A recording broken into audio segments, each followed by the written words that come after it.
takes it over and makes it a part of Russia. Kindly drop in there. Followed by Green Acres. Weeknights starting at 9, 8. Was President Trump involved in the planning or knowing about the storming of the Capitol? What role did he play in the attempt to intimidate the Vice President Pence?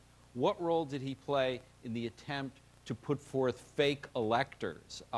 All of that, as you say, took place behind the scenes.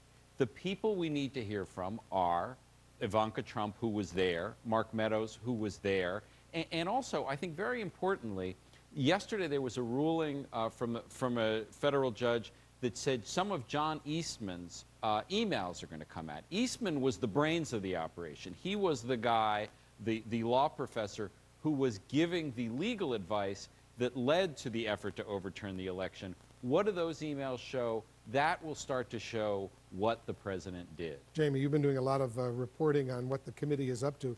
Who is their target audience for these hearings? So I think obviously the American public, right? It's been a year and a half. They have to remind people. Some people have wanted to move on. Some Trump supporters still believe that it was tourists there. So I think the committee really wants to reach that audience. But I would say they have one other audience, and that is an audience of one, and that's Attorney General Merrick Garland. At the end of the day, the committee is presenting what they have learned for history, for the record. They are not going to indict anyone. A criminal referral, as Jeffrey would say, really doesn't mean anything. So the question is their evidence, their testimony going to push Merrick Garland and the Department of Justice to take further action? According to my sources on the committee, they are hoping it will. Yeah, I think that's their goal right now. How tall an order is it, Jeffrey, for the committee to actually change minds during the course of these hearings? Well, one of the things we've learned about American politics in the Trump and post-Trump era is that there are not a lot of minds out there to be changed. I mean, this is a very locked-in audience, and there are a handful of probably suburban viewers who, don't follow politics very carefully, but, and haven't followed this investigation certainly the way we have. That's probably the audience. The Fox News audience, Fox will not be broadcasting the hearings. They're not the target audience because they're not changed. Their minds are not changed. But the handful of people who are open to new evidence, that's the audience. But I don't know. Maybe Jamie knows. I don't know how big that audience is of open-minded people. We will find out soon enough, guys. Thank you very much, Jeffrey Toobin, Jamie Gangel. Always good to have you here in the Situation Room. Heavy rain down near the Nebraska border, also south-central South Dakota. For the Aberdeen area, just a few sprinkles, 74. Showers, 73 in Pierre. They'll be very light. At Rapid City could get a few showers, but then partly cloudy skies and 72. On Friday, we'll have a lot of cloud cover, it looks like, but it's going to be a little warmer. Very little in the way of wind. 76 Sioux Falls, 77 Aberdeen, 81 in Pierre, and 79 degrees in Rapid City. All right, here comes the heat on Saturday. 85 in Sioux Falls. We've added just a 20% chance of a thunder shower. On Sunday, 86. Better chance of thunderstorms Sunday and Monday as a warmer, more humid air builds in. In fact, 90 degrees possible on Monday in Sioux Falls. Then we'll see some cooler air come in Tuesday, Wednesday. Temperatures warming right back up for the following weekend, the last weekend of spring. Aberdeen is going to be in the mid. The new skill will continue to remain stable. According to data from the U.S. Department of Health and Human Services, there are currently over 28,000 people hospitalized with COVID-19. Let's get a COVID-19 update for South Dakota. The state continuing to see a rise in new cases. However, for the second week in a row, the state saw no additional COVID-19 cases. The state saw just under 1,000 new cases in its latest weekly report, active cases rising to their highest point since March. Prescription cannabis products with higher THC to CBD levels may help ease chronic pain, that according to a new study. Researchers say the products may provide small to moderate pain relief for the short term, but come with some worrisome side effects that include dizziness and sedation. THC is the chemical compound in the marijuana plant that makes you high. CBD is the second most prevalent active chemical in cannabis, but it does not make you high. Both have been associated with pain relief. The study found no benefits from taking over-the-counter products that contain only THC or CBD extracts. Mr. Shrek will be along with a final look at the forecast. That's when we come back here on KSFY. Remember, get your weekend started with Dakota News Now. Join Cordell Wright and Austin Haskins. Heartbeat, extreme tiredness, constipation. Chairwoman Eddie Bernice Johnson and Representative Bobby Rush, I inform the House these members will vote yea on retaining Title III. What purpose does the gentleman from Tennessee rise? Madam Speaker, as the member designated by Mr. Brooks of Alabama, Mr. Guest of Mississippi, and Mr. Loudermilk of Georgia, I inform the House that Mr. Brooks, Mr. Guest, and Mr. Loudermilk will all vote nay on Title III. Thank you. What purpose does the gentleman from Colorado rise? Madam Speaker, as the member designated by Ms. Wilson, Ms. Ledger-Fernandez, and Mr. Moulton, I inform the House that these three members will vote yea on retaining Title III. What purpose does the gentleman from Florida rise? Madam Speaker, as the member designated by Ms. Boebert of Colorado, I inform the House that Ms. Boebert will vote no on the measure. What purpose does the gentlelady from North Carolina rise? Madam Speaker, as the member designated by Mr. Price, I inform the House that Mr. Price will vote yea on retaining Title III. What purpose does the gentleman from California rise? Madam Speaker, as member designated by the following Californias, Ruiz, Cardenas, and Swalwell, I inform the House that these members will vote yes on retaining Title III. What purpose does the gentleman from Illinois rise? Madam Speaker, as the member designated by Mr. Krishnamurti of Illinois, I inform the House that he will vote yes on retaining Title III. What purpose does the gentleman from Arizona rise? Scored 21 points using Experian Boost. I boosted my credit. And to our grandkids, and I refuse to accept that. And the people of my state refuse to accept that. They have a reason. As they once did. I've been taking Prevagen for constitutional issues with red flag laws, because essentially you will be giving your property can be taken from you by a court of law without you being able to defend yourself in said court of law. Those are the constitutional issues that exist with red flag laws. And I understand that concern. I mean, Justice Scalia, who went farther than anyone on the federal level of backing an individual right to bear arms, he said those rights, even in doing so, are not without limitation. Not a right to keep and carry a weapon whatsoever in any manner for whatever purpose. So I just want to get that in there on the law, but I appreciate the back and forth. Turning to these hearings tomorrow night, which, as you know, are a big deal, there was this insurrection, this violent attack on the Capitol by Trump fans. I want to play just a little bit of what we saw that day as we go into these hearings. Here's what it looked like.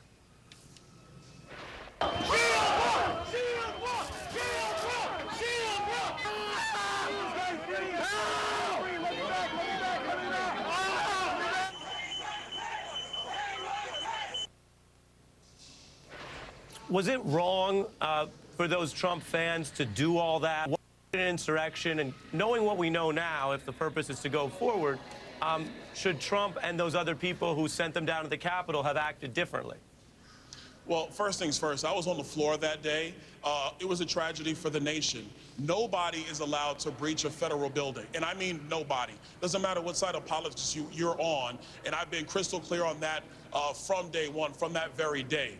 Number two, and more importantly, is this. One of the things that this January 6th committee, whether they are found it out or they've leaked it to the media, I don't know, but we found out in the Oversight Committee was that Donald Trump authorized 10,000 National Guard troops to be at the Capitol on January 6th. He authorized those troops on January 4th. The real question is, what did Nancy Pelosi know about these troops, and what did Muriel Bowser, the mayor of D.C., do with the National Guard troops that were in D.C. on the 6th? I can tell you right now, they weren't at the Capitol. That's still a question that House Republicans have with respect to the January 6th investigation. Was it an insurrection? Was it an insurrection? No, because look, the reality is people came into the Capitol, they tried to stop an official proceeding. We continued our business 4 hours later that day, and then the peaceful transition of power continued. I think if you're going to go towards the level of insurrection or sedition, that's actually a finding the Department of Justice needs to have through a thorough investigation. What I see coming from the January 6th committee just seems to be more politics, more leaking, because, to be frank, the Democrat agenda has failed Americans all across the country, and they know it.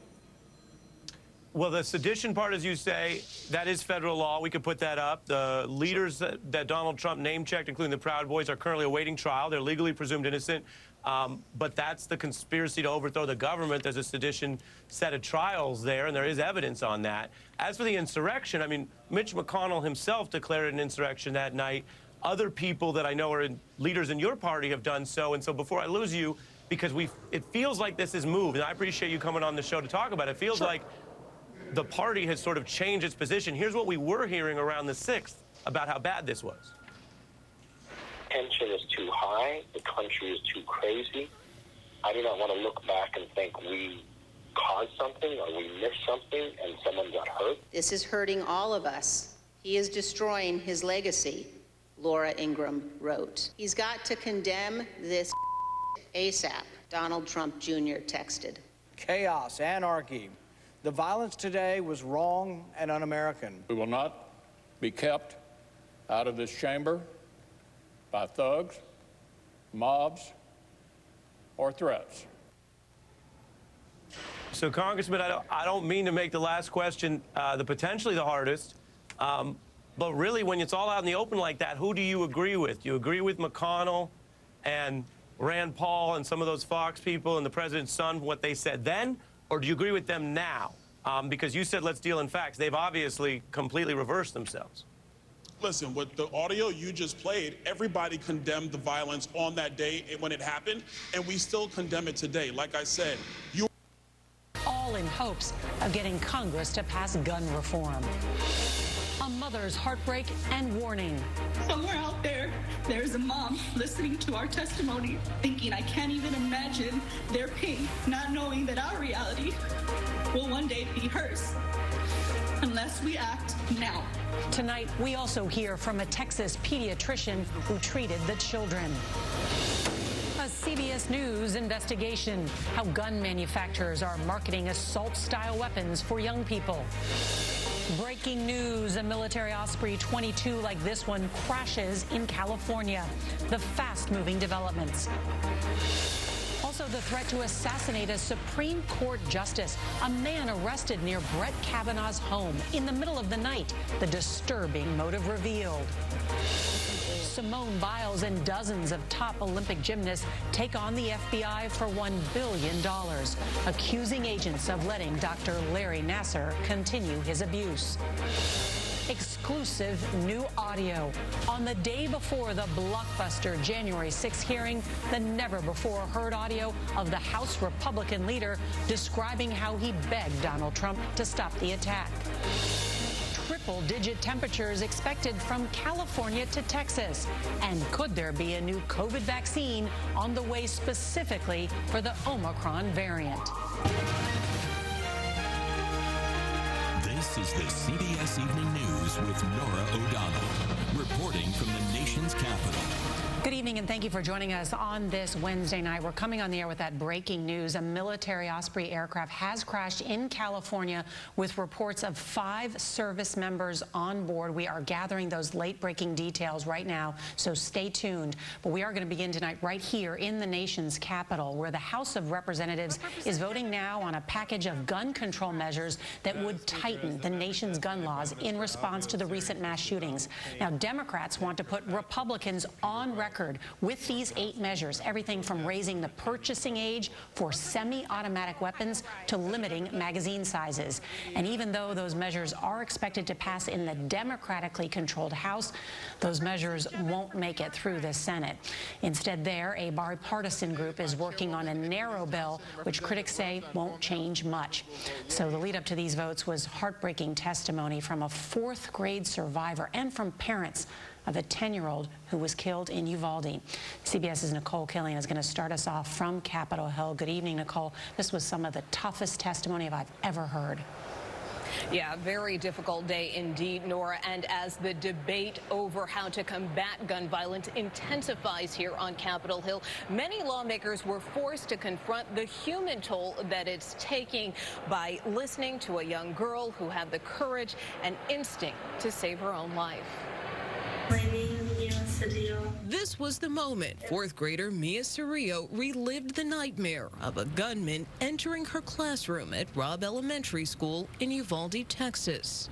Shot my teacher and told my teacher goodnight and shot her in the head. And then he shot some of my classmates and the whiteboard. When I went to the barracks, he shot my friend that was next to me. She feared she would be next. I thought he was going to come back to the room, so I grabbed the blood and put it all over me. What did you do then when you put the blood on yourself? Just stay quiet, and then I grabbed my teacher's phone and called 911. And what did you tell 911? I told her that we need help. Terror and trauma ingrained in her psyche. Do you feel safe at school? Why not? Because I don't want it to happen again. It was hard to find a dry eye as Mia's father watched his daughter's recorded testimony. I come because I could have lost my baby girl. She's not the same little girl that I used to play with, hang around with. I wish something will change. The parents of 10-year-old Lexi Rubio recalled the last time they saw their daughter, promising her ice cream after she won a Good Citizen Award. I left my daughter at that school, and that decision will haunt me for the rest of my life. Dr. Roy Guerrero is Uvalde's only pediatrician who described in graphic detail how he treated some of the victims. 2 children whose bodies had been pulverized by bullets fired at them, decapitated, whose flesh had been ripped apart, that the only clue as their identities was a blood-splattered cartoon clothes still clinging to them, clinging for life and finding none. Tonight, the House is voting on a package of gun restrictions that include raising the purchasing age to 21 for semi-automatic weapons and banning high-capacity magazines. But most Republicans oppose it, calling it reactionary and unconstitutional. Nora? Nicole Killian with all that testimony today. Thank you. Well, the weapon of choice for both the Uvalde and Buffalo mass shootings were an AR-15 style rifle. According to a leading gun industry group, there are approximately 20 million of these weapons in circulation in the U.S. And tonight, in a CBS News investigation, we take a look at how gun makers are marketing these assault-style weapons for young people. Here's CBS's Catherine Herridge. So what we have here is a scaled-down AR-15 in polymer. The JR-15 from We1 Tactical is marketed for the youngest customers. So it fits the kids really well. After mass shootings in Buffalo and Uvalde, Texas, the company removed this image from its website that touted the JR-15 as smaller, safer, and lighter. Has the marketing become more brazen? It certainly has become more brazen. Ryan Bussey, former firearms executive turned advocate for gun reform, told CBS News the push to reach children and their parents ramped up in the early 2000s. The industry felt a desire to grow, get the young shooters shooting a particular platform, AR-15, early, and then they will buy several of them through their lifetime. The data shows 6 of the country's deadliest mass shootings in the last 4 years were committed by men 21 or younger. As part of a recent settlement with families of 9 Sandy Hook victims shot dead by a 20-year-old, lawyer Josh Koskoff reviewed the gun maker's internal records. The gun industry know exactly what's going on. The parent has no say. They're reaching around the parent and getting to the kid. Some states, including Connecticut, opened the courthouse doors to allow marketing lawsuits against manufacturers. California's governor wants this legal option available in his state. You've got folks out there manufacturing and marketing an AR-15 for babies. Firearms are marketed to those who can lawfully purchase them, the industry trade group told CBS News in a statement, adding, parents should have the ability to safely and responsibly teach their children what a responsible firearm owner looks like. Working with Uvalde families, Koskoff is exploring legal options against Daniel Defense that made a gun allegedly used in the shooting. The company posted this tweet before the attack. That company had been courting that shooter for years. The two gun makers featured in our report, Daniel Defense and We1 Tactical, did not respond to multiple requests for comment. Nora. Catherine Herridge, thank you so much with that investigation. Well, let's turn now to that breaking news out of Southern California, where a Marine Osprey aircraft has crashed and there are reports of fatalities. CBS's Jonathan Vigliotti joins us now from Los Angeles with the very latest. Hi there, Jonathan. Hi, Nora. Good evening to you. Details are still coming in at this hour. According to police reports, the Osprey carried a crew of 5. It is not yet known if any of them survived.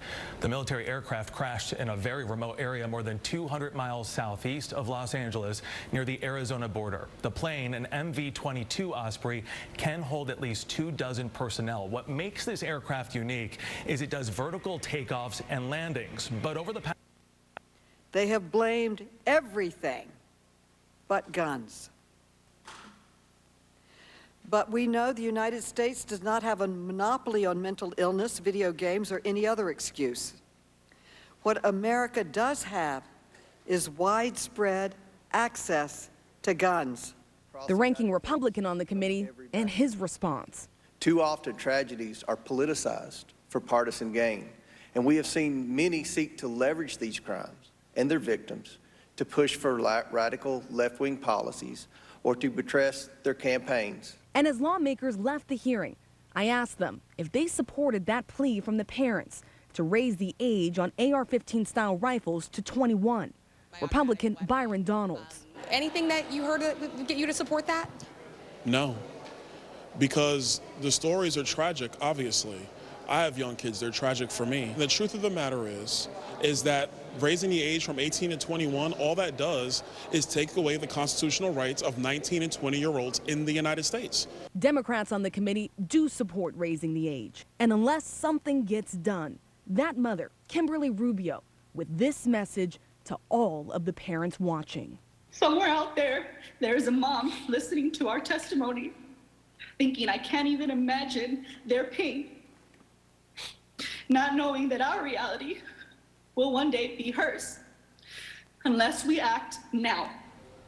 It was a very difficult day to witness. Rachel, you and I were on the air together as these hearings were underway. Rachel, of course, back with us tonight from the Hill. And as you just reported, Democrats on that committee do support raising the age, for example, on AR-15 style rifles. Republicans do not. You were told the testimony did not change their minds. So bottom line tonight, is the bill coming out of that House committee going anywhere? And then over in the Senate, what's the status tonight of that small bipartisan effort to try to get something done there? Well, David, the House is on track to pass sweeping gun control legislation tonight. It does include raising the age limit to purchase a semi-automatic rifle from 18 to 21, but the vast majority of Republicans in the Senate are not on board with that. So instead, they are working with Democrats on a measure that would be more limited. That includes strengthening background checks, funding to enact red flag laws for mental health and school security. But as of now, I am told that raising the age limit and an assault weapons ban, that is not on the table in these discussions. David? Rachel Scott leading us off tonight. Rachel, thank you. We turn now to the arrest tonight. The suspect accused of planning to kill Supreme Court Justice Brett Kavanaugh, a man arrested outside the justice's home with a pistol, zip ties, and burglary tools. What he said he was angry about and what he told police he was setting out to do. Tonight, he's now charged with attempted murder. And here's our Chief Justice correspondent, Pierre Thomas now. Tonight, an apparently deeply disturbed man is accused of plotting to assassinate Supreme Court Justice Brett Kavanaugh. Units be advised, the caller came to kill Supreme Court Justice Rex Kavanaugh. It was just after 1 a.m. when authorities say Nicholas Roski stepped out of a cab right in front of Justice Kavanaugh's home. Roski of California quickly caught the attention of U.S. Marshals and Montgomery police who were on security detail. The 26-year-old, dressed in black and carrying a backpack and suitcase, walked away from the home. Within minutes, the FBI claims he called 911, telling the dispatcher he was, quote, having suicidal thoughts, and that he was there to kill a specific Supreme Court justice.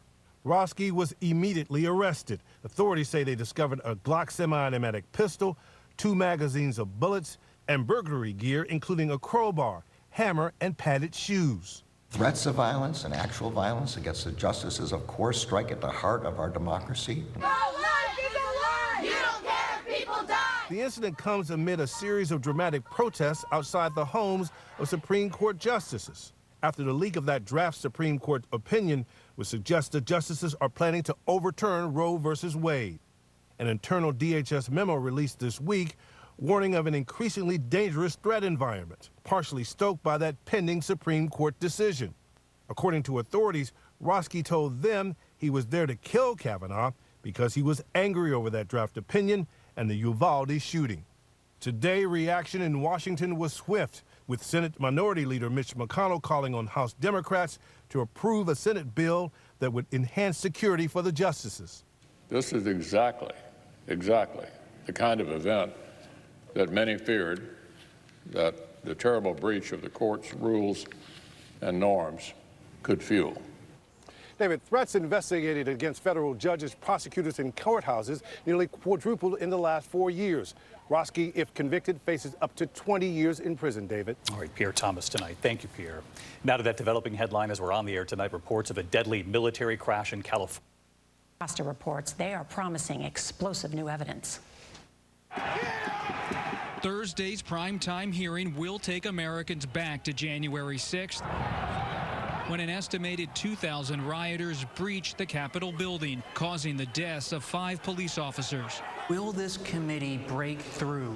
I certainly think so. I think that the depth, the breadth, the severity of this attempt to undermine our government, I think that it will break through.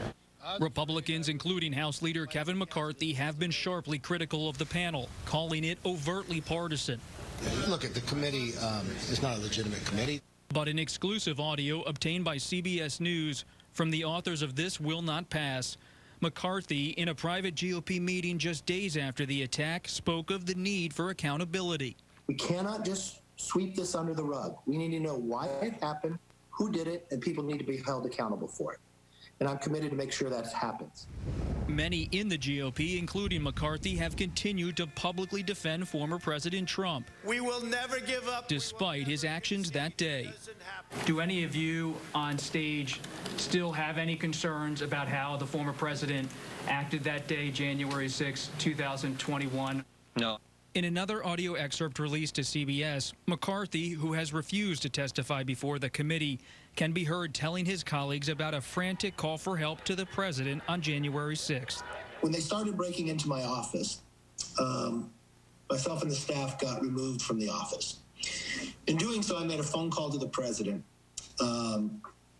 telling him what was going on, asking him to tell these people to stop, to make a video and go out. And I was very intense and very loud about it. A McCarthy spokesman tells CBS News tonight that House Republicans are conducting their own investigation of the January 6th attack. Meanwhile, CBS News has learned that highly anticipated video testimony from Ivanka Trump and Jared Kushner will likely not be featured at Thursday's hearing, but will be included at another one in the coming weeks. Nora. All right, Robert Costa, thank you so much. And CBS News will have full coverage of the first public hearings from the January 6th committee tomorrow night, starting at 8 p.m. Eastern time. We hope you will join us tomorrow night.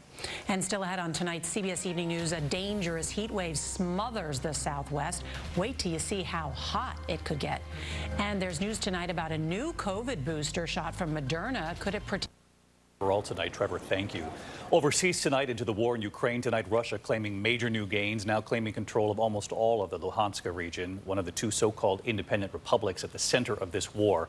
And Russia not only claiming to have secured that land bridge from Crimea to the eastern Donbass region, but also saying they have now connected the region by rail, allowing them to move heavy equipment, troops, and Ukrainian grain back into Russia. Both sides continue to suffer heavy troop losses. Back here at home tonight, and after nearly a year of investigating the attack on the Capitol, tomorrow night the American people will hear the findings in the first live primetime hearing, and then several hearings in the days that follow. Let's bring in our chief Washington correspondent, Jonathan Karl, with us live tonight. And John, we know so much of this has been reported out even before these hearings. So for Americans at home tonight who likely want to know what will they learn, will there be any significant new information revealed, you've learned tonight of 2 of the key witnesses Americans will hear from, at least from the start. The 2 live witnesses in primetime tomorrow, David, will include a Capitol Hill police officer, Caroline Edwards, who was badly injured in the attack, and a documentary filmmaker. His name is Nick Quested, who was actually embedded with the Proud Boys, the militant group, as they attacked the Capitol. In fact, federal prosecutors have already used video that Quested shot the night before the attack in an underground parking garage. You see it right there, right here on Capitol Hill, where the leader of the Proud Boys met secretly with the leader of another militant group, the Oath Keepers. Now, Quested, David, has shot hours, he and his crew, hours of video on January 6th that has never been seen before. He has turned that video over to the January 6th committee. The world will see it for the first time tomorrow. And John, in the meantime, what more do we know about Trump's inner circle, those closest to him in the days leading up to January 6th, and of course on that day, from daughter Ivanka Trump and videotaped depositions to former President Trump's chief of staff Mark Meadows and those text messages and communications now obtained? Well, remember, David, this investigation's been going on for nearly a year, and there have been hundreds of interviews done privately but videotaped. You're going to see many of those, including with people very close to the president. You mentioned Ivanka Trump, also Jared Kushner, Donald Trump Jr. You'll see pieces of those videotaped interviews over the course of the hearings that'll happen from now to the end of June. All right, John, Carl, John, and the entire political team will be right here with me tomorrow night. Live coverage of this first primetime hearing, what the committee has uncovered. That's tomorrow night, 8 p.m. Eastern, 5 p.m. Pacific. In the meantime, tonight, when we come back, severe storms in several states here in the east tonight. What to expect? And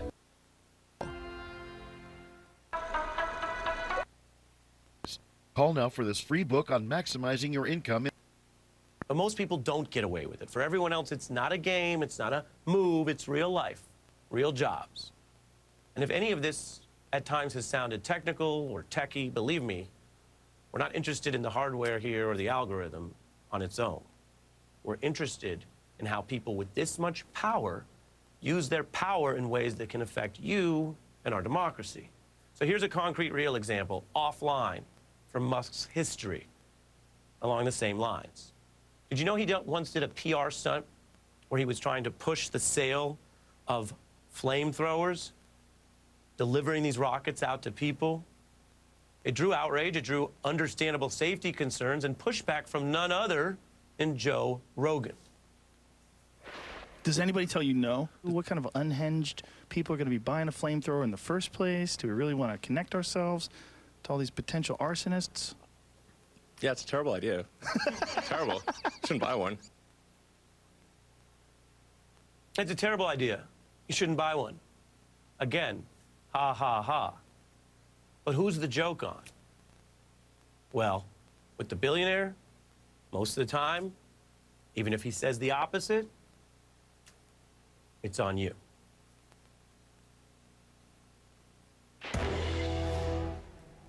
At Fidelity, you're dedicated to on us for every customer, current, new, every problems, irregular heartbeat, extreme tiredness, constipation.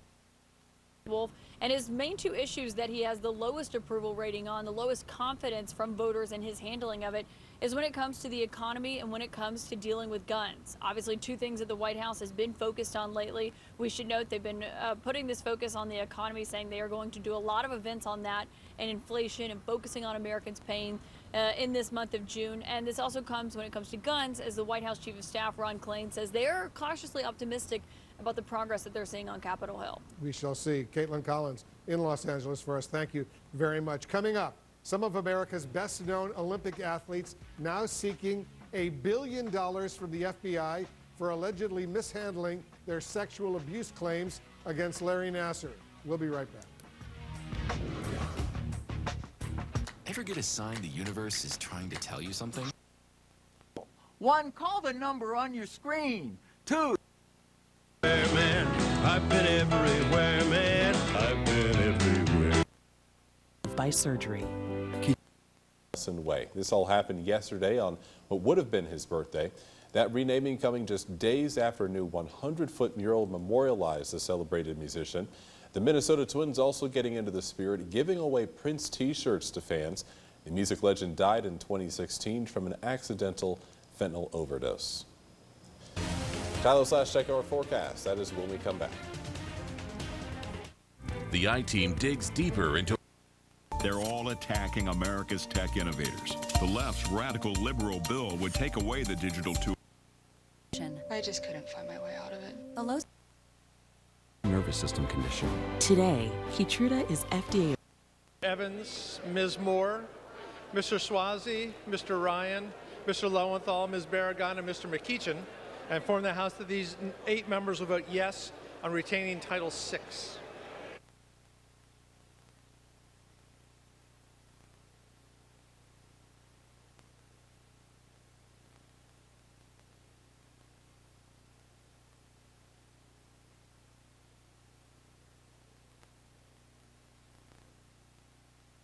Tyler spoke to us from Florida.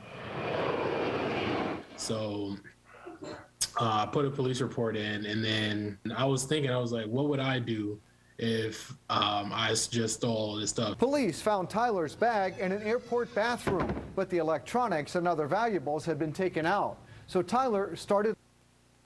Voters are merely catching up with the harsh reality of what progressive policies have wrought. This is what always happens when the left dominates the Democratic Party and takes power, but voters have had to relearn that lesson the hard way. What do we learn from this lesson? We're back with our panel. Britt, your thoughts? Well, when voters in these cities, no matter their political leanings, are not going to put up with crime waves, and they see these scenes of rampant crime in the streets, people looting stores, running away, very soft prosecution of them, a lot of things that were formerly prosecuted are not being prosecuted. I didn't know, bro. What were you thinking when he hands it over to you and you go, but come with newfound happiness and zero surprises. On the same frequency, keeping their community informed. Janet Shenley, CBS News, Pittsfield, Massachusetts. Their enthusiasm is infectious. We'll be right back. George. Very encouraging. Larger clinical trials now planned. When we come back, 2 children and their very moving text messages. Like an eagle protects it. 53. The yeas and nays are ordered, and members will record their votes by electronic device. Again, this will be a 5-minute vote. For what purpose is the gentlelady from Texas rise? Madam Speaker, as a member designated by Representative Waters, Gomez, and Sanchez of California, I inform the House that these members will vote yes on retaining Title VII. For what purpose does the gentlelady from North Carolina rise? As the member designated by Mr. Price, I inform the House that Mr. Price will vote yea on retaining Title VII. For what purpose does the gentleman from Texas rise? Thank you, Madam Speaker. As a member designated by Mr. Van Taylor, I'd like to inform the House that Mr. Van Taylor will be voting yea on Title VII. Thank you. For what purpose does the gentlelady from Florida rise? Madam Speaker, as the member designated by Mr. Christ and Ms. Frankel of Florida, I inform the House that these members will vote yea on retaining Title VII. For what purpose does the gentleman from Ohio rise? As a member designated by Mr. Bashan of Indiana, I inform the House that Mr. Bashan will vote yes on Title VII, H.R. 7910. For what purpose does the gentleman from Florida rise? Designated by Ms. Mace of South Carolina, I inform the House that Ms. Mace will vote yes on Title VII. For what purpose does the gentleman from California rise? As a member designated by Representatives Juan Vargas and Marilyn Strickland, I inform the House that these members will vote yes on retaining Title VII. For what purpose does the gentleman from Tennessee rise?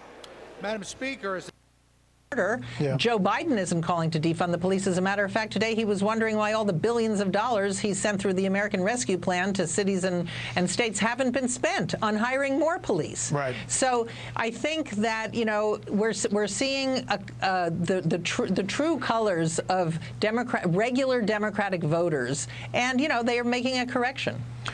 Speaking of President Biden, obviously as a candidate, Britt, he campaigned more as a moderate. He campaigned more in the middle, and arguably a lot of critics of this administration say he's governed more with a hat tip to the left and the progressives. Right now, a poll out today, Quinnipiac, has independents giving President Biden a 25% job approval and disapprove 61%. Those are the lowest numbers. He's now at the lowest point at the RCP average of all polls for approval at any time. You know, it used to be that if you could win your party and win the independents, win your own party's votes and win the independents, you'd win the election. Well, in recent years, Democrats have come to believe that they didn't necessarily have to win win the independents, and now I think though when you're losing them as badly as this, 61 to 25%, you're in real trouble. So I think, and I think, Democrats widely recognize this, but Biden really has governed more to the left than he seemed to indicate he wanted to during the campaign.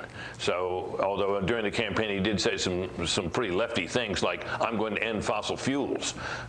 He said that. He also said at one point he wanted to defund the police, although he reversed himself. So it was a little not entirely clear that he was a moderate, but he did sort of pose as one. Yeah, and quickly, Hugh, I mean, to turn the aircraft carrier, if you will, before the midterms for this president and this party. He'd have to secure the border, Brett. I really do not think it's possible, if you continue to see the stories that we saw earlier on Special Report Tonight, of a border that is essentially open to people who are returning who have done heinous crimes in the United States before. And so everything this administration says about crime and everything every progressive Democrat wants to repudiate or forget is made up when we talk about the border. Predictable world. Alexandra and Eric start your morning with the latest stories, and First Alert meteorologist Aaron Doudna will help you plan and prepare for your busy day. Dakota News Now, every weekday from 5 to 7. When political news breaks in Pierre, count on Dakota News Now to have it first. Austin Goss broke this story over the weekend. The only station with a newsroom in Pierre. Austin Goss continues our coverage on this breaking news story tonight. Covering the policy decisions that matter to you. One of the most followed Supreme Court cases in state history happened right here. Providing daily reports from the state capitol. Participants here today came from as far as Sioux Falls and Rapid City. Political news when you want it with Dakota News Now. Wake up with Alexandra, Eric, and Aaron every weekday morning on Dakota News Now. Tonight, the heartbreaking testimony from a fourth grader who survived the Uvalde school shooting. 11-year-old Mia Cerrillo among the survivors and family members testifying. Mia telling Congress about the moment the gunman entered the classroom, shot her teacher in the head, then gunned down her classmates, and the harrowing moment she covered herself in her friend's blood and played dead to survive. I got the blood and I put it all on me. Mia telling Congress, I don't want it to happen again. Also tonight, the armed man arrested near the home of Supreme Court Justice Brett Kavanaugh. The shocking threat he allegedly made and the charge he's facing. The eve of the first primetime hearing of the January 6th committee, a Capitol officer injured in the attack talking to NBC News ahead of her testimony. What still haunts her? Just in, the military aircraft crashing in California. What we've learned. Simone Biles and fellow star gymnast seeking $1 billion from the FBI for mishandling the Larry Nassar investigation. Our new series, Beyond the Scale. Can a new diet reverse a health condition affecting millions of Americans? And the league where everyone could enjoy the national pastime. This is NBC Nightly News with Lester Holt. Good evening. From the mouths of babes, an 11-year-old girl appearing by video before a congressional hearing today describing in spellbinding detail her desperate and agonizing efforts to save herself from a gunman inside her school, smearing herself with the blood of a classmate and pretending to be dead to survive. Young Mia Cerrillo telling lawmakers, I don't want it to happen again. As the House prepared to vote on a series of gun control measures, families and survivors of the Uvalde school massacre appeared in Washington to demand new gun laws, insisting lawmakers know the depths of their sorrow and their loss. Their testimony incredibly moving, but not necessarily moving Republicans from their opposition to new restrictions on guns and those who wish to own them. Gabe Gutierrez was inside the hearing room. In one of the most chilling firsthand accounts so far of the Uvalde massacre, 11-year-old Mia Cerrillo described the unthinkable horror, the moment the gunman first approached her teacher. She got an email, and then she went to go lock the door, and he was in the hallway, and they made eye contact. And then she went back in the room and she told us, go hide. The fourth grader at Robb Elementary, in a pre-recorded message, told lawmakers how she and her classmates hid behind their teacher's desk while the gunman burst into an adjoining classroom. There's a door between our classrooms, and he went through there and shot my teacher and told my teacher goodnight and shot her in the head. And then he shot some of my classmates and the whiteboard. When I went to the barracks, he shot my friend that was next to me, and I thought he was gonna come back to the room, so I grabbed the blood and put it all over me. She says she smeared that blood from a fellow classmate on herself and played dead, hiding from the gunman. What did you do then when you put the blood on yourself? Just stay quiet, and then I got my teacher's phone and called 911. And what did you tell 911?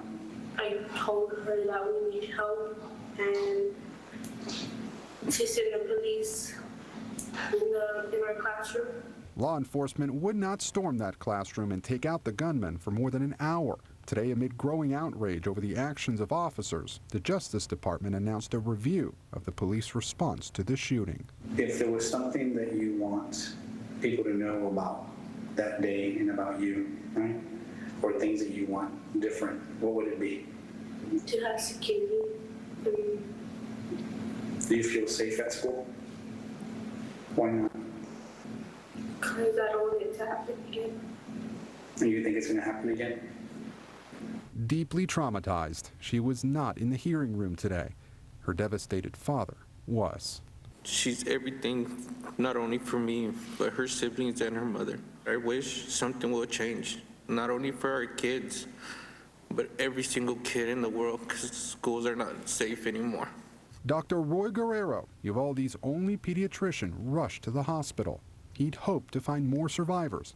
They never came. What I did find was something no prayer will ever relieve. 2 children whose bodies had been pulverized by bullets fired at them, decapitated, whose flesh had been ripped apart, that the only clue as their identities was a blood-splattered cartoon clothes still clinging to them, clinging for life and finding none. Solace was also hard to find at this hearing. The mother of Lexi Rubio in agony. That's Lexi just hours before the shooting and the school's awards day. Kimberly Rubio had promised her daughter they'd get ice cream to celebrate after school. I left my daughter at that school, and that decision will haunt me for the rest of my life. This afternoon, House lawmakers debated new gun restrictions that many Republicans oppose. What happened in Uvalde, Buffalo, Tulsa is as wrong could be, but the answer is not to destroy the Second Amendment. Everything will depend on what happens with bipartisan negotiations in the Senate. Late today, we spoke with Zanetta Everhart after her testimony. Her son, Zaire Goodman, was shot at that Buffalo supermarket. Do you think that today's testimony will change any minds? I hope so. They're trying to figure out what they can deal with and what they can't deal with. And that, for me, that's a step forward. We said something today that struck a nerve with them. Gabe, and that was some tough testimony to hear. I know we've learned new details now about a Texas investigation into the Uvalde school shooting. What can you tell us? Yes, Lester, the Texas House of Representatives just announced that it will hold an investigative hearing tomorrow to interview law enforcement officials. But a key point, Lester, that testimony will not be public. All right, Gabe Gutierrez, thank you. A California man is under arrest tonight, accused of traveling across the country, planning to kill Supreme Court Justice Brett Kavanaugh. Police say they were alerted by a 911 call from the man himself. Our Pete Williams joins us now. Pete, what have we learned about this? Well, Lester, the FBI says that about 1 a.m., this man dressed in black got out of a taxi in front of the home of Justice Brett Kavanaugh. They say after spotting 2 federal marshals, he walked a block away, called 911, and said he was suicidal and came to kill the justice. Court documents identify him as Nicholas John Roski, age 26, of Simi Valley, California. They say he was carrying a handgun, ammunition, a knife, pepper spray, and burglary tools. Investigators say he told them he was upset the Supreme Court might overturn Roe v. Wade and loosen gun laws, and that he planned to kill the justice and then himself. Security for the justices has been beefed up after last month's protest at some of their homes after the leak of a draft abortion ruling. Roski is charged with attempted murder of a federal official. No comment from his lawyer, Lester. Pete Williams tonight, thank you. Former President Trump and 2 of his adult children have agreed to testify in a civil investigation of his business practices. The former president, Ivanka Trump, and Donald Trump Jr. will testify in July unless New York's top court issues a stay. Mr. Trump has slammed the investigation by New York's Democratic Attorney General as politically motivated. The former president's actions on the day of the January 6th Capitol riot will be the backdrop tomorrow night when the House committee investigating the attack holds a primetime hearing and will present new evidence. Our Garrett Hake is at the Capitol with more.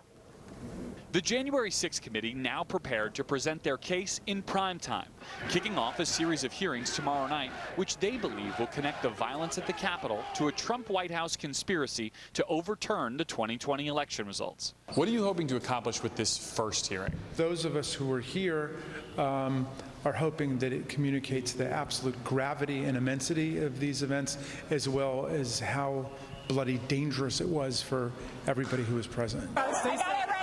One of those present was Capitol Police Officer Carolyn Edwards, who suffered a brain injury battling rioters. On Thursday, she'll testify about a day she can't forget. What is it for you that sticks in your head?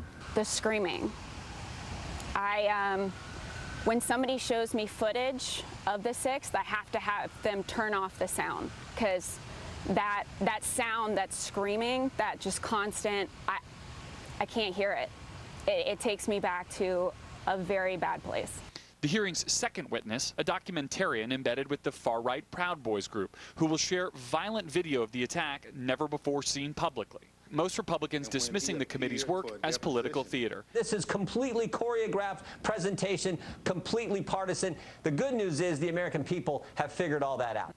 The committee also plans to show video of some of the more than 1,000 recorded interviews they've conducted, including with Trump family members Ivanka Trump and Jared Kushner. Lester? Garrett Hake tonight, thank you. Authorities say a military aircraft has crashed near Glamis, California. It's a desert area in the southeast corner of the state. 4 people on the plane reportedly killed and 1 is missing. The plane crashed not far from the El Centro Naval Air Station.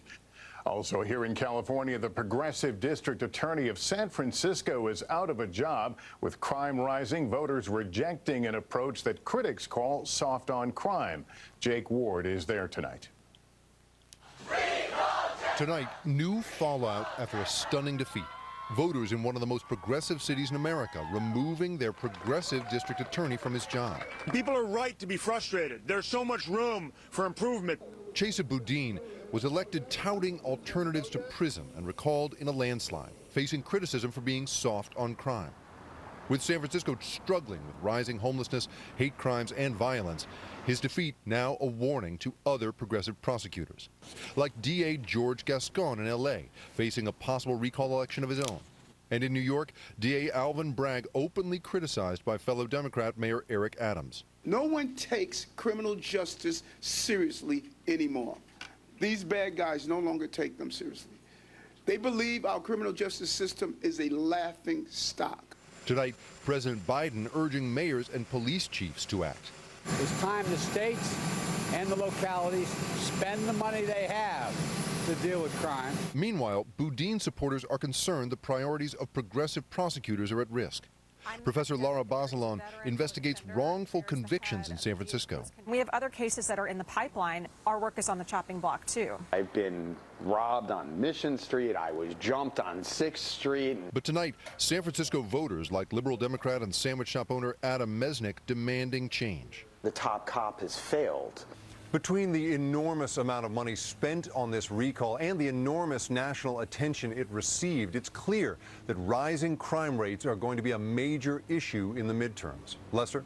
Jacob Ward, thank you. Tonight, Olympic gold medalist Simone Biles and more than 90 other women say they are seeking $1 billion from the FBI for failing, they say, to stop abuse by former Team USA gymnastics Dr. Larry Nassar. Ann Thompson has that story.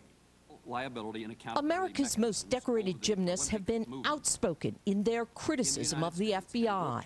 To be clear, I blame Larry Nassar, and I also blame an entire system that enabled and perpetrated his abuse. The FBI made me feel like my abuse didn't count and it wasn't a big deal. But it was. And today, Simone Biles, Aly Raisman, and more than 90 other young women say they intend to sue the FBI for not stopping the sexual abuse by Larry Nassar. The women say the FBI was grossly derelict in their duties, resulting in Nassar sexually assaulting approximately 100 young women and children. In the 14 months between when the FBI was first told about the abuse and when the allegations became public. Together, the women want more than $1 billion in damages. Is there more at stake here than money? There is more at stake. We need some sort of transparency and some sort of system in place to prevent this from happening ever again. That's the goal here. It took the FBI nearly a year to officially act, something Director Christopher Wray called inexcusable. I'm deeply and profoundly sorry. 2 weeks ago, the Justice Department declined to prosecute the agents who its Inspector General found ignored the complaints and lied about it. As for Nassar, he's serving up to 175 years in prison, accused of molesting hundreds. Tonight, there's no new reaction from the FBI as the women pursue justice. Ann Thompson, NBC News. In 60 seconds, days after his sweeping victory in court, Johnny Depp's lawyers speak out about the trial, why they think they won, and claims of a smear campaign against Amber Heard. Hi, I'm Deborah. I'm from Colorado. I've been married to my high school sweetheart for 35 years. I'm a mother of 4, always busy. I was starting to feel a little foggy. I just didn't feel like things were as sharp as I knew they once were. I heard about Prevagen, and then I started taking it about 2 years now. Started noticing, seemed a little sharper, a little clearer, and I feel like it's kept me on my game. I am able to remember. It does look like we're going to have a lot of cloud cover, but temperatures with a light southerly breeze, the mid to the upper 70s. But that's nothing compared to the weekend. On Saturday, partly cloudy skies. We've added a slight chance of a thunderstorm, Sioux Falls and southeastern KELO, but it's going to be warm. We're talking about the mid-80s. Then Sunday and Monday, humidity is going to build into the region. It's going to be very warm, mid-80s, near 90 degrees. Even Sioux Falls has a shot at 90 degrees, and Sunday, Monday, thunderstorms, and they could be on the strong side. We'll be watching that over the next few days. Here's what we had for highs today, below normal. Mid-70s here in the eastern part of KELO. Sioux Falls average high for the state, 79. So we've been a little cool, but not many complaints because the other thing we've had is no wind. The air's been pretty calm across the KELO region. Satellite picture shows where we still have those clouds and they're mostly over Sioux Falls in the southeastern part of KELO. During the day today, we had a few sprinkles. Right now, it looks like those have kind of died out as expected as we head toward the evening hours. So just those clouds, and even those are going to thin out. But they are going to come back tomorrow. Here's a look at futurecasts. Green is our chances for rain. This says there could be some sprinkles around, but that is kind of our chances for that are kind of waning here as we go toward tonight. Tomorrow morning, some showers, possible central South Dakota. Then as we go into the afternoon hours, now we're talking about some showers and maybe some thunderstorms down in the south central portions of South Dakota. And then as we head to the afternoon and evening hours, here comes those green across Sioux Falls, southeastern KELO. Usual is playing its stupid games. They are trying to get involved in the process of checking vessels. They are trying to keep blocking them. I'm very certain they will not succeed. Russians must push back and unblock the ports. Ukrainian grain exports have fallen to around a sixth of what they were before Russia's invasion. Back in this country, Moderna reported it has developed an experimental COVID vaccine that works better against the Omicron variant. It combines the original shot with new protection that increases antibodies specific to Omicron. Today's announcement follows a CDC estimate that 2 new variants now make up 13% of U.S. cases. That is nearly double last week's estimate. And on Wall Street, major stock indexes fell as much as 1% as fresh data showed inflation is hurting retailers. The Dow Jones Industrial Average lost 269 points to close at 32,910. The Nasdaq fell 89 points. The S&P 500 dropped 45. Still to come on the NewsHour, low public uptake causes a glut of unused COVID vaccines in India. Bob Woodward and Carl Bernstein reflect on the parallels between the Watergate scandal and the Capitol insurrection, plus much more. This is the PBS NewsHour from WETA Studios in Washington and in the West from the Walter Cronkite School of Journalism at Arizona State University. There were intense and expensive contests up and down the ballot and across the country in yesterday's primary elections. Voters hit the polls in 7 states, with congressional races testing the influence of Donald Trump. But the race drawing the most attention today was local. In San Francisco, voters recalled Progressive District Attorney Chesa Boudin in a contest where crime and public safety were key issues. President really call it a concession speech because he wasn't conceding. He was just sort of thumbing his nose at the voters. But when he said, we're not asked to choose between criminal justice reform and something else, they exploited an environment in which people were appropriately upset. It leaves out what they were upset about. What don't you think Boudin understood about the message that was being sent? I don't think you understand that his job was to prosecute and be a voice for the victim, right? He's coming at it from what is a societal issue.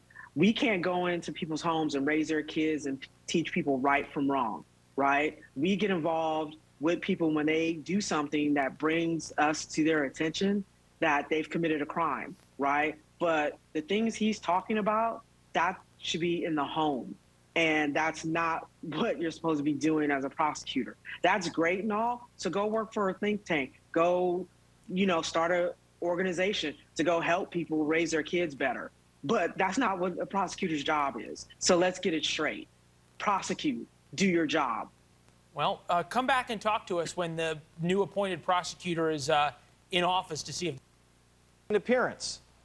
Turns out Mexico's president is boycotting us. Shouldn't we be the ones boycotting Mexico? Fear no food.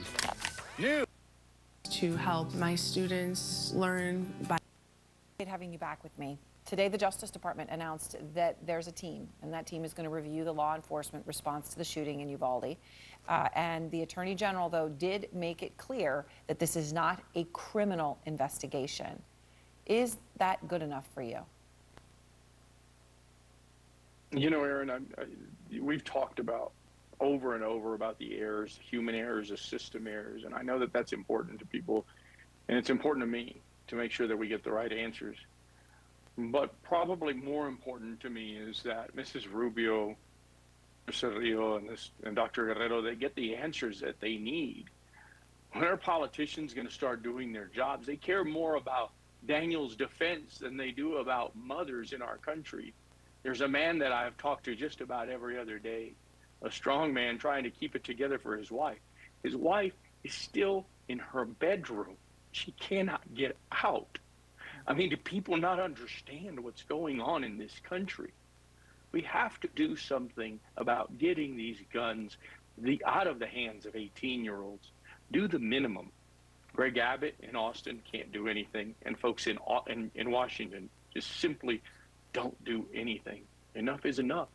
Senator, obviously in the Senate, right, there are conversations going on. They think they'll get something, but the House gives you an indication of where a lot of these efforts are going to go, efforts that the vast majority of the American public support. So you just had 160 Republicans join Democrats to support expanding background checks. That's good news. They're probably going to get that in the Senate. But let's go through the other things. Only 13 Republicans in the entire House of Representatives voted to ban bump stock attachments. That was used in Las Vegas. Only 10 Republicans support raising the minimum wage to buy a semi-automatic to 21. Only 4 voted to ban the sale of large capacity magazines, right, which is how shootings like this are actually possible. It doesn't look like these things are going to go anywhere. It seems counterintuitive when every Republican voter that I talk to, every Republican constituent tells me 80% of them have polled that they want the age increased to 21. Yeah. You can't even buy a beer or a pack of cigarettes. I mean, what are we really talking about? It takes 35 hours in Texas to get a driver's license, and Greg Abbott can't do the simplest thing and raise an age limit. I mean, are you that much just bought and paid for by the NRA and these gun companies? I mean, do you really care more about them than, you know, than the moms that are in Uvalde and El Paso and Santa Fe and Sutherland Springs? I mean, what are we talking about? Just do the minimum. That's it. They have to do the minimum here, and they refuse. Senator, thank you very much. I appreciate your time. I always do, Senator Gutierrez. Thank you, ma'am. And next, the weapon of choice for mass shooters, the AR-15. We're going to show you what that style rifle can do to the human body. So it basically goes into the body and creates an explosion inside the body. Plus, chilling details emerging of what a California man accused of plotting to kill Supreme Court Justice Brett Kavanaugh was carrying, including a Glock 17 pistol, a tactical knife, and a crowbar. Alabama. And up next for us tonight, join us in cheering these kids on. The Fields of Dreams, inspiring America. You know what we did?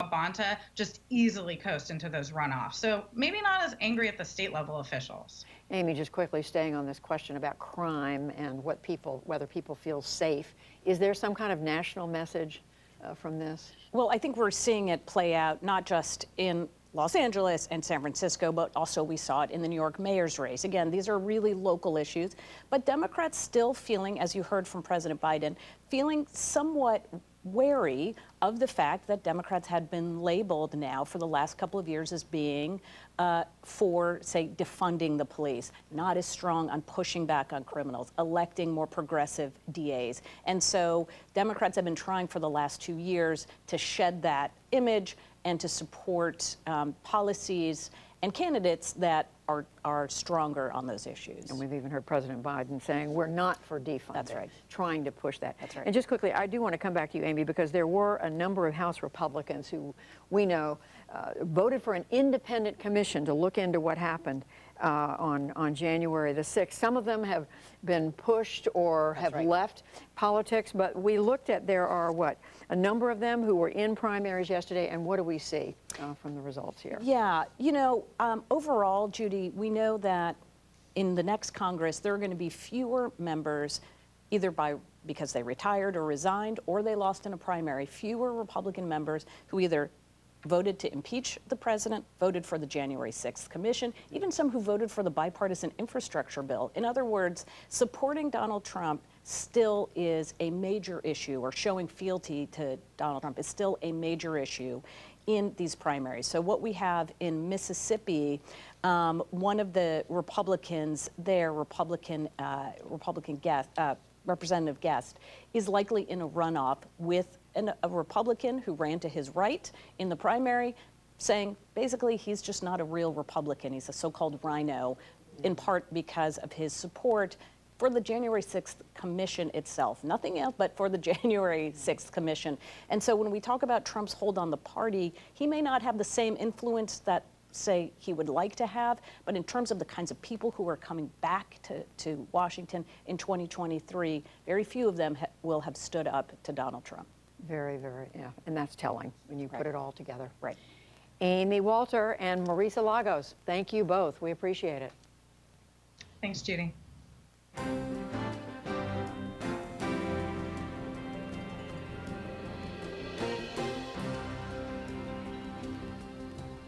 India has long been called the world's pharmacy. It is the world's largest producer of generic drugs, as well as vaccines. Much of that capacity was repurposed and increased to produce COVID vaccines, intended particularly for low-income countries. But as Fred de Sam Lazaro reports from India, demand has dwindled, creating a glut, even as many parts of the world remain largely unvaccinated. It's mostly adolescents who trickle in these days for COVID shots, which were recently approved for those 12 and older. And it's a far cry from conditions during and soon after last year's catastrophic Delta surge that claimed hundreds of thousands of lives. Pushpa Nirala was among parents bringing their children in on this day. We saw so much illness the last time. Everybody's vaccinating their children, so I thought mine should be protected too. Just a few months ago, this public health center outside of New Delhi would have been overwhelmed with people desperately trying to get a COVID shot. Today, things are quiet here. Anyone who needs a shot can get one, no waiting. I came to get a booster shot. I was satisfied with my first 2 shots. It's not really that hard of a call. And so there are plenty of people, even gay people, who are going to order their preferences that way. Just like CVS, yeah, they might be perfectly happy to change the logo, and they're certainly happy to hire gay people and treat them well as they treat any of their workers at least. But if it's about, regulating the pharmacy industry, then, well, get serious. Of course, we'll vote in whoever we need to vote in. And that's just how these things work. Where along the lines did companies become expected or become acceptable for companies that used to be in the business of making money for their shareholders now take part in, as you sort of say, the elitism of social justice for certain groups that is helpful to their PR image? Well, I think there's a couple of things that drive it. And right, I remember about 2 years ago when Fruit by the Foot tweeted Black Lives Matter. I was like, boy, this is a really strange world that we live in, even though, of course, that's a true statement.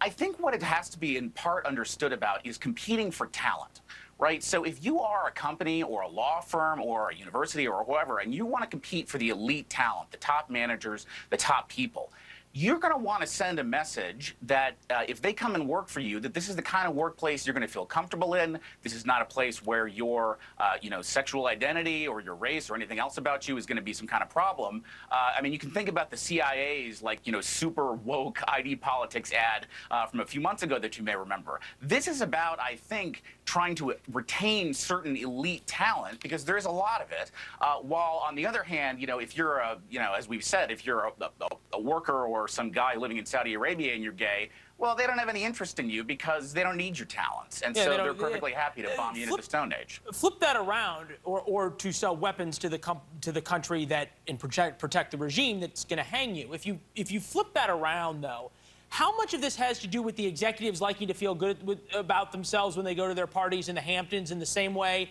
you think about what television networks are going to carry January 6th hearings in prime time, and the head of Disney really doesn't want to have to answer for why ABC didn't do it when he's out at the July 4th party? I think there is a significant social pressure in that kind of, because remember, these need to be understood in terms of, a little bit of class politics too. And there's always a certain manners among the elite, certain social positions and attitudes that you are expected to have, whether that was, in 20th century, middle of the 20th century, you were expected to be a Protestant. Now it is a different set of kind of elite signaling things. But there is a significant element of that. And look, I'm sure also a lot of this is heartfelt, right? It's just not heartfelt enough to make a dime's worth of difference on the bottom line of these companies. When push comes to shove. Real quick, I got 30 or 40 seconds. You talk about the bottom line. Should any of these companies worry that there is going to be a backlash either from the groups who say, look, if you want to use our symbol and you want to co-opt us, then you can't be supporting these politicians, or a backlash from people on the right who say, I'm not going to go to CVS anymore? You can't say I'm not going to have a cell phone because it's all the cell phone companies. But is there ever a backlash, or does the elitism just sort of win out no matter what? Well, I think that the backlash against the sort of rainbow logos and stuff like that, I think that ship has sailed. It's not that everybody in the United States has the same opinion about the rights of gay and lesbian people, but I think that there is a sort of certain grudging acceptance among people who might be more right-wing that, look, society, the majority position is this now, and I'm a dissenter from that position, but this is one of the things I'm going to have to swallow. Now, the other question is more interesting because you do see pressure campaigns sometimes against companies that are funneling their money to politicians like this, and it's a question of how organized and how seriously the sort of left organizations are going to take it. So far, we haven't really seen that, and especially if you're a company like Lockheed, what are they going to do about it? You're supplier of weapons to the government. You're CVS, you basically have a monopoly on pharmacy. Right, I think about statement from Google. A contribution to a candidate doesn't mean that Google agrees with that candidate on every issue. In fact, we may disagree strongly on some issues, ...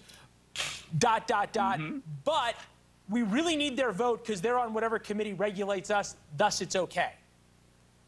Exactly. If these guys are going to push off antitrust scrutiny of Google, then they can vote on other stuff kind of however they want, and Google may strongly disagree, but they don't disagree enough not to get them elected. And if you are a sort of normal person who's a gay or lesbian person who's the object of some of these bills, that is pretty cold comfort. Like, well, at least I've got this rainbow logo. Thanks for nothing. Huh. Yeah. Thanks for nothing, Lockheed. Good way to end it. Ian, appreciate it. Thank you. It's good to see you. Yeah, excellent analysis. The Summit of the Americas kicks off in a few hours. Will Kamala Harris finally shine as the border czar? And payday.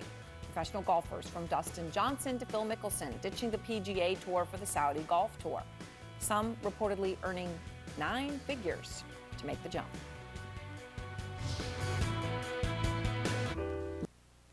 Races has 3 days to file recount petitions with the Secretary of State. The corresponding county auditor and a recount board will oversee the recounting of any ballots. Live from the Now Desk, Scott Ingen, Dakota News Now. Scott, thank you. Let's check the weather with meteorologist Tyler Roney. Overall, we've seen some sunshine throughout a good portion of the state today, but it hasn't been completely the whole story for the rest of South Dakota, Tyler. That's true, Sam. You know, earlier on we were tracking a few very light showers moving across the area, but that's now come to an end, and so far we're going to be in for a pretty... Well, it was really an effort to destroy the process of nominating candidates for the Democratic Party. I mean, extraordinary. Nixon came along and said, gee, I'd like to run against this person, George McGovern, and he launched a covert campaign of espionage and sabotage and cover-up, and it worked. In the end, he got a weaker candidate, George McGovern, and he won 49 states.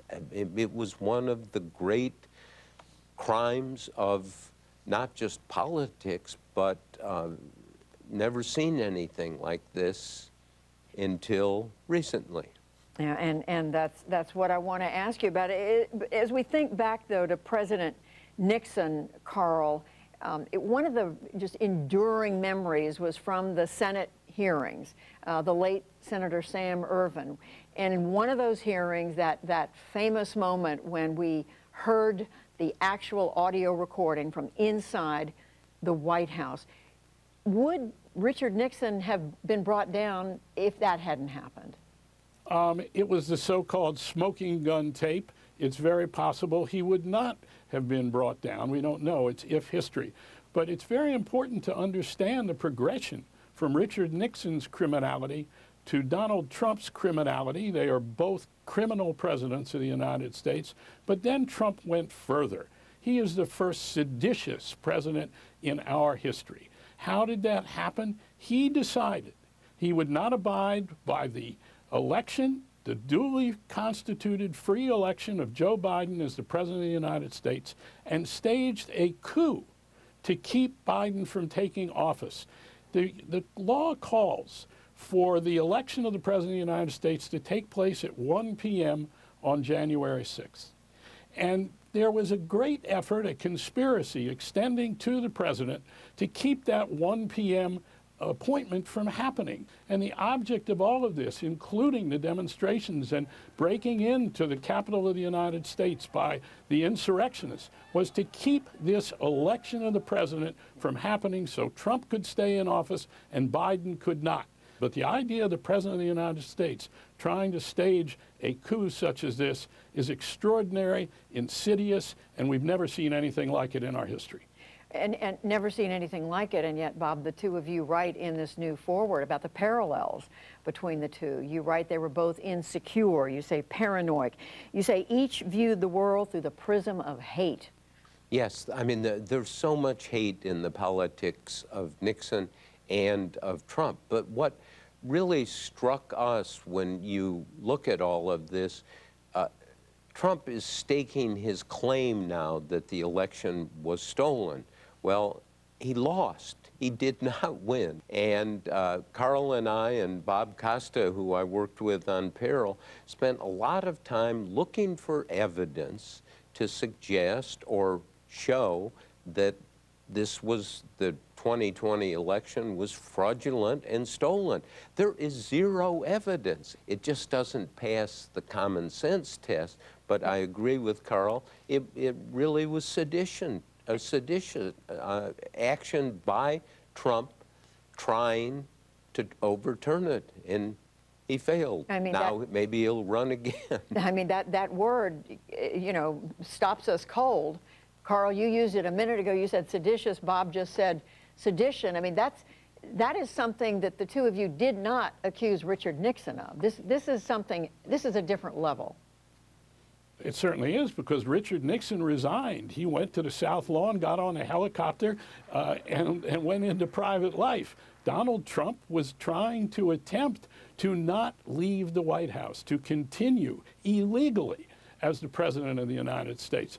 I think there's another really important thing to look at and consider here, that what made Nixon go were courageous Republicans. When it comes to Republicans, Bob, being willing to stand up to President, there were a number who stood up to President Nixon. It's different today. Well, in the end, all the Republicans stood up against Nixon, and Goldwater carried that message. But what's going to happen tomorrow night in these primetime hearings is, I think, a seminal moment, political moment, a teaching moment for the country. And even people who support Trump really ought to look at it, because they're making a case, and people may accept it or not, but they ought to listen. They may not like it, but it is critical that what I know about what's going to happen tomorrow night, a lot of it's going to be visual. A lot of it's going to be seen, the anger and the ugliness of breaking in to the Capitol of the United States. Unheard of action, not by 10 people or 100, 1,000 people. Astonishing moment, and people ought to be cool about it and ponder it and look at this data and look at the violence. I couldn't believe that what was happening that day. It was so out of the normal civility of American politics, the nonviolent tradition. Well, we will see how many are watching. The country is much more divided politically even than it was back in the days of Richard Nixon. I think you already have answered this question. I'm going to finally ask the two of you, which of these two presidents posed a greater threat to our democracy? Carl Bernstein? Trump, because he is willing to push things to the point where there can be no peaceful transfer of power, such as happens in the most authoritarian countries in the world. That goes farther than Richard Nixon. But I think the answer is Trump, because he's thinking of running. I actually think he is going to run.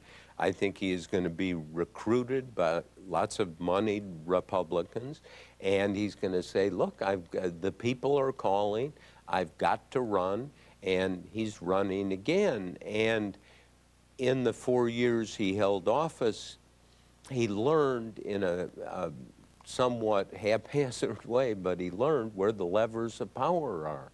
And if he gets that power, the power of the presidency, the extraordinary concentration of power, again, this country will never be the same. Bob Woodward, Carl Bernstein, who broke the story of Watergate 50 years ago and who are here to watch what we're witnessing in 2022. Thank you both. Thanks. Thanks, Judy.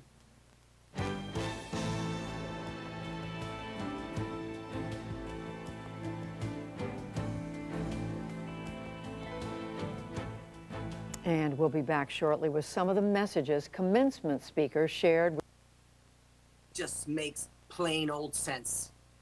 Judge Ellis, I am grateful for your time, and I'm so sorry for the loss that I know you live every day. I thank you, Ms. Burnett, for having me. I thank you for covering this story. And I just, again, am pleading to members of Congress to not waste any more time. Let's save lives and let's do it together. Judge Ellis, thank you. And next, some of the top golfers in the world from the PGA are fleeing to a Saudi-backed tournament, and they are doing it for an incredible amount of money, reportedly getting paid hundreds of millions of dollars. And one of the most liberal cities tonight recalling its progressive DA, a man who is putting fewer people behind bars as crime skyrocketed. Is his fate a warning to progressive Democrats? It's easy. Pension that would get paid to her if she were here. The center will also be expanding as well as changing its name. 8 additional classrooms will be added to fit 145 more children from ages 4 weeks to 5 years old. Businesses through banking.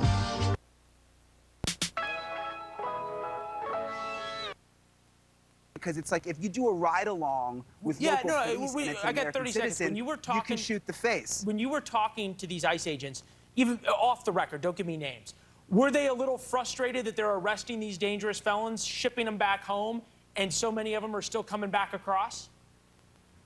Of course. I mean, yeah, you can imagine. They go, you know, these ICE agents put their lives on the line to go and get these guys, and then they just come right back in. The hope, though, is with this Jamaican, once they deport him, he'll finally get the message. Well, we'll find out. Brian, thank you very much. Thank you. Yeah, good to see you. Great reporting. When we come back, former Secretary of Defense Mark Esper tells us why we can't treat the drug cartels that are bringing all these people into the United States and have automatic weapons like the terrorist organizations they are. This is News Nation. News for New York, news for all America. Nurse Mariam Sabo knows a moment this pure demands a lotion this pure. New Gold Bond Pure Moisture Lotion. 24-hour hydration. No parabens, dyes, or fragrances. Gold Bond. Champion your skin. Motrin works fast to stop pain where it starts, like those nagging headaches, uncomfortable period pains, and disruptive muscle aches. You can count on fast, effective relief with Motrin. You're pretty particular about keeping a healthy body. What goes on it? Usually. Two should be easy to do. Just Colace. Who said you have to starve yourself to lose? Health and wellness brand. Over connected to the world and bringing you conversation and entertainment.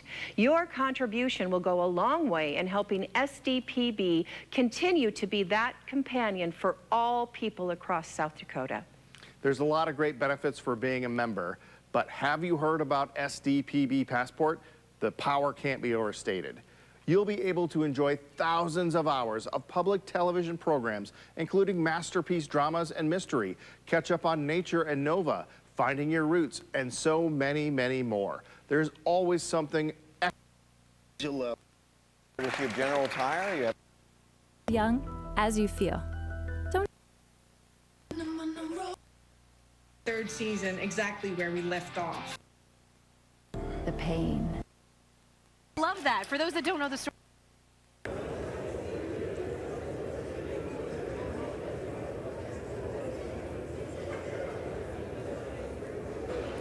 On this vote, the yeas are 359, the nays are 61, 2/3 being in the affirmative. The rules are suspended, the bill is passed, and without objection, the motion to reconsider is laid on the table. Pursuant to Clause 8 of Rule 20, the unfinished business is the vote on the motion of the gentlewoman from New York, Ms. Velasquez, to suspend the rules and pass H.R. 7622, on which the yeas and nays are ordered. The clerk will report the title. Union Calendar number 2. This issue is no different than replacement theory. So the media is drawing a straight line from gas prices to mass shooters. The media is breaking their backs, shoveling all this crap for Joe. That one restores natural feminine balance. And that one... Snubbed. The president of Mexico tonight sitting out President Biden's Summit of the Americas, boycotting over Biden's decision to exclude Cuba, Nicaragua, and Venezuela. The White House defending that decision, saying Biden will stand by his principle and not invite dictators. But the move comes as Biden is, well, planning to visit a dictator in Saudi Arabia this month, a country run by Crown Prince Mohammed bin Salman.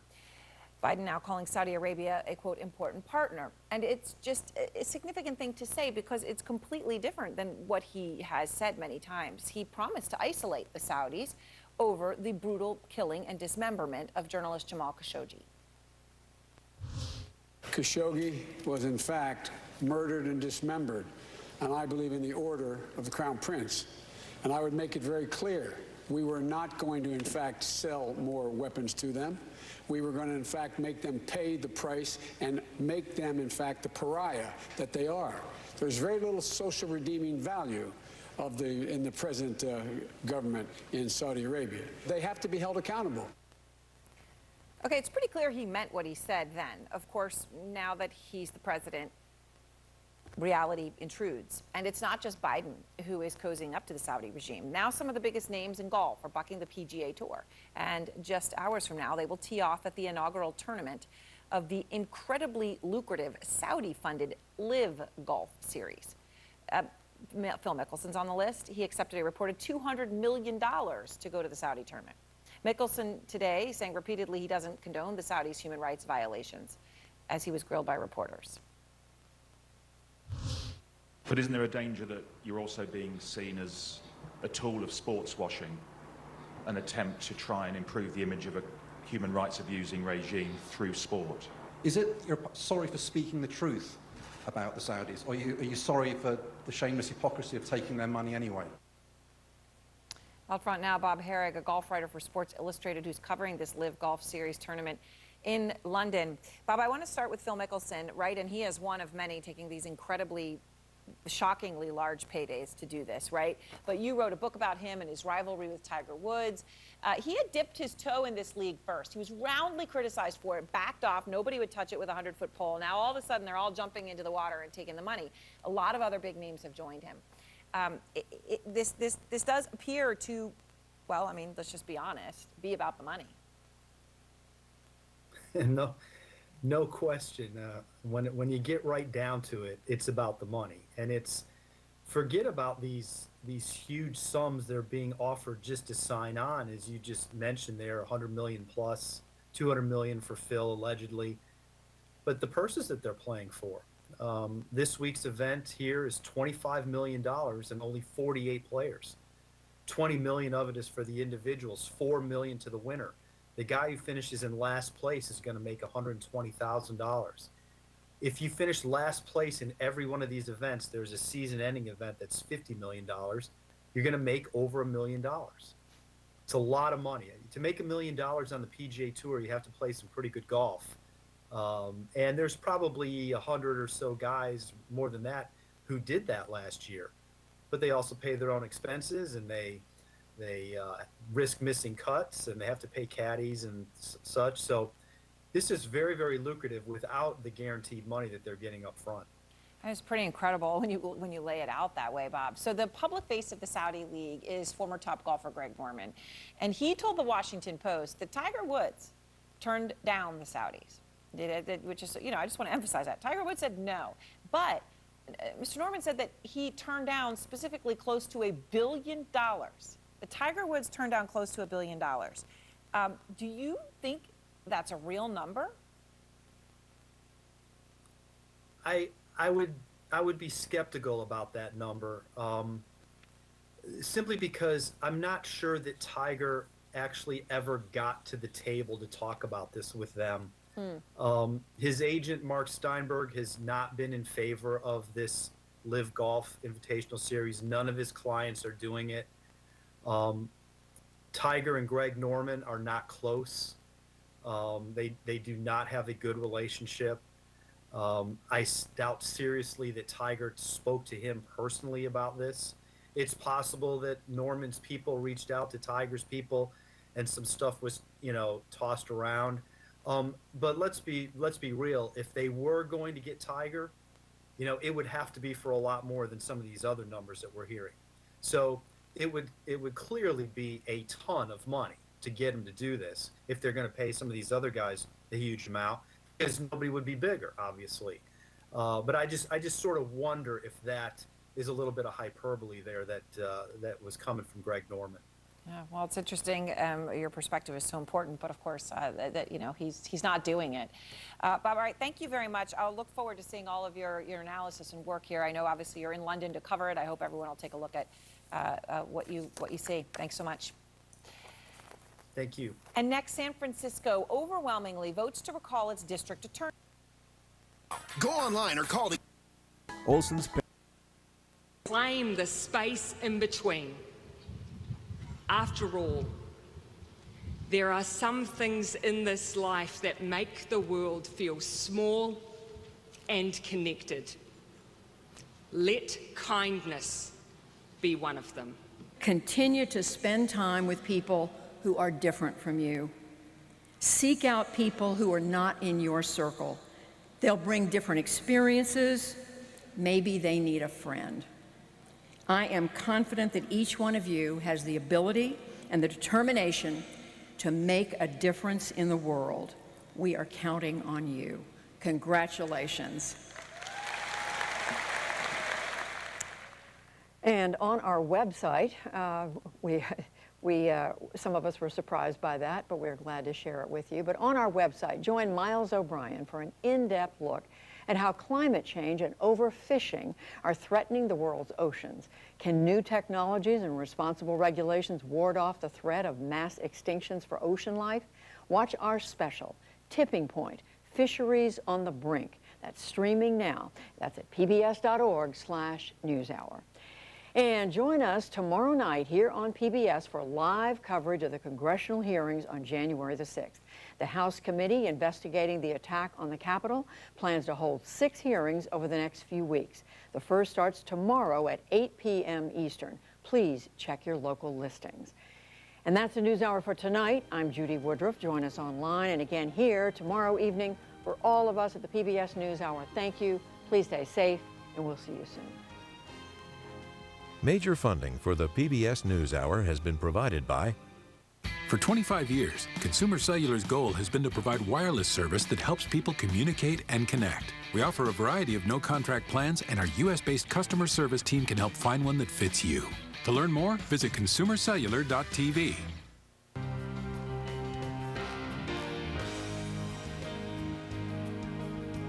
The Ford Foundation, working with visionaries on the front lines of social change worldwide. And with the ongoing support of these individuals and institutions.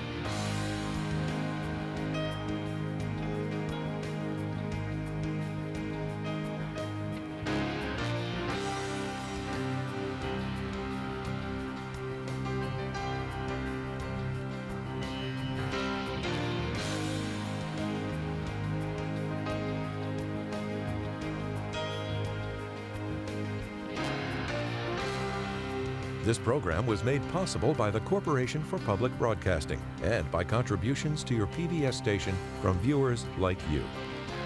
Thank you.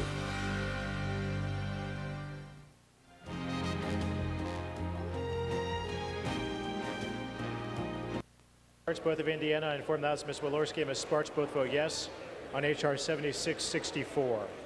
For what purpose is the gentlewoman from Ohio seek recognition? As the member designated by members Chantel Brown and Terry Sewell, I inform the House that these references. No, I Let's think I not do. assume. I You think do. we're vibing through the video, actually. And I just think it's nuts. Always on. And he's on it with Jardians for type 2. Go. Hey, Lily, I need a new. Humanity has only begun to fathom. And you will. Jardians. Jardians not only lowers A1C, it goes. Attack the areas that we did poorly and try to improve on those. You know, we've had some success on the road, and we have to bring that here into this building tonight, obviously. But for us, it's just a resilient group that kind of doesn't care about the last game, put it behind us, and move on to the next. Players, and as they've gained playoff experience over the years, they've found a formula, and they believe in themselves, and you know, there's a lot of grit to the group. So that's what it takes to win on the road, and our guys have that. Jeff Van Gundy is joining us now courtside as we take a look at the pictures. Steph Curry, you mentioned being able to win on the road, and I believe, Jeff, a big part of that is, yes, Steph Curry, but the other splash brother, that being Klay Thompson. We've talked about it ad nauseum, how he's faring in this series, shooting just 30% so far. Apart from him watching YouTube videos to hype himself up, what can his team do to put him in a position to excel? About it is when against a great defensive team, which Boston is, your best opportunities are early in the clock. And I think secondarily, he's got to make sure he gets quality shots early. He's taken. In the Democratic Party identify as either moderate or conservative. That's specifically true of voters of color, who of course make up the Democratic Party's base.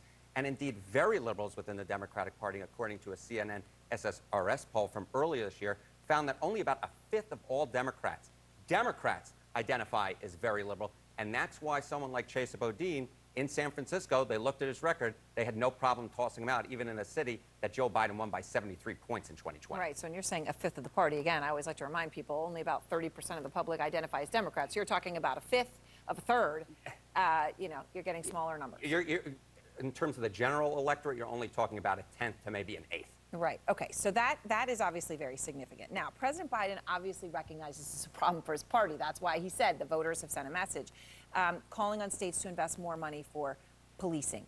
Okay, this is a bigger problem than San Francisco. Yes, it is a bigger problem than San Francisco. If you look nationally, right, you look at the polling, the percentage of Americans who are dissatisfied with crime policies is the highest right now as it has been all century, and we've seen a 20-point jump over the last 2 years alone. It's up to now, you can see it on your screen, 72% of Americans nationwide are dissatisfied with crime policy nationally. And it's beyond just San Francisco where we've been seeing rising crime rates, right? We can look at theft or larceny, and what you can see across the major cities, Chicago, New York, Los Angeles, and San Francisco, double-digit rises in those over the last year. And in places like New York and Chicago, those rises are approaching 50%. It's no wonder that Lightfoot in Chicago, Mayor Lightfoot, who's running for re-election next year, is already coming out of the box with a very tough on crime message, because the fact of the matter is voters see where the crime rates are, and they are reacting. They are reacting, and you see it in New York, obviously got a new mayor, Yeah. but it is the front. And he's tough on crime, too. Yeah. Absolutely. All right, Harry Anton, thank you very much. And thanks so much to all of you. Anderson starts now.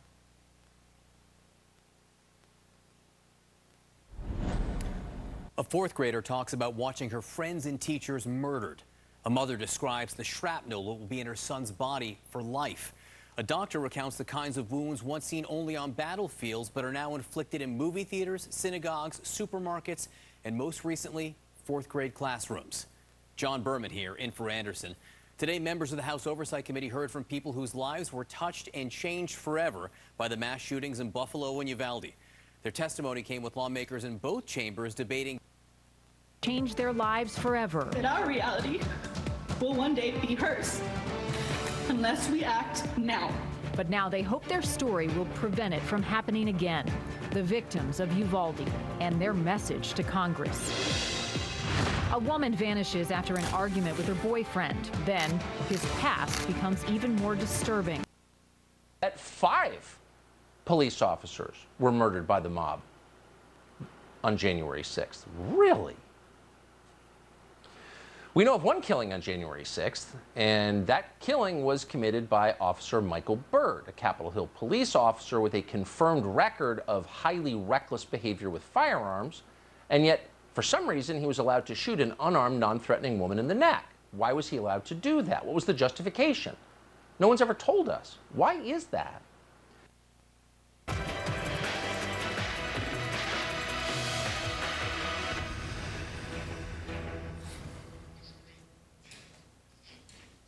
Good evening from New York. I'm Chris Hayes. In 24 hours, the first public hearings on the January 6th insurrection will finally begin.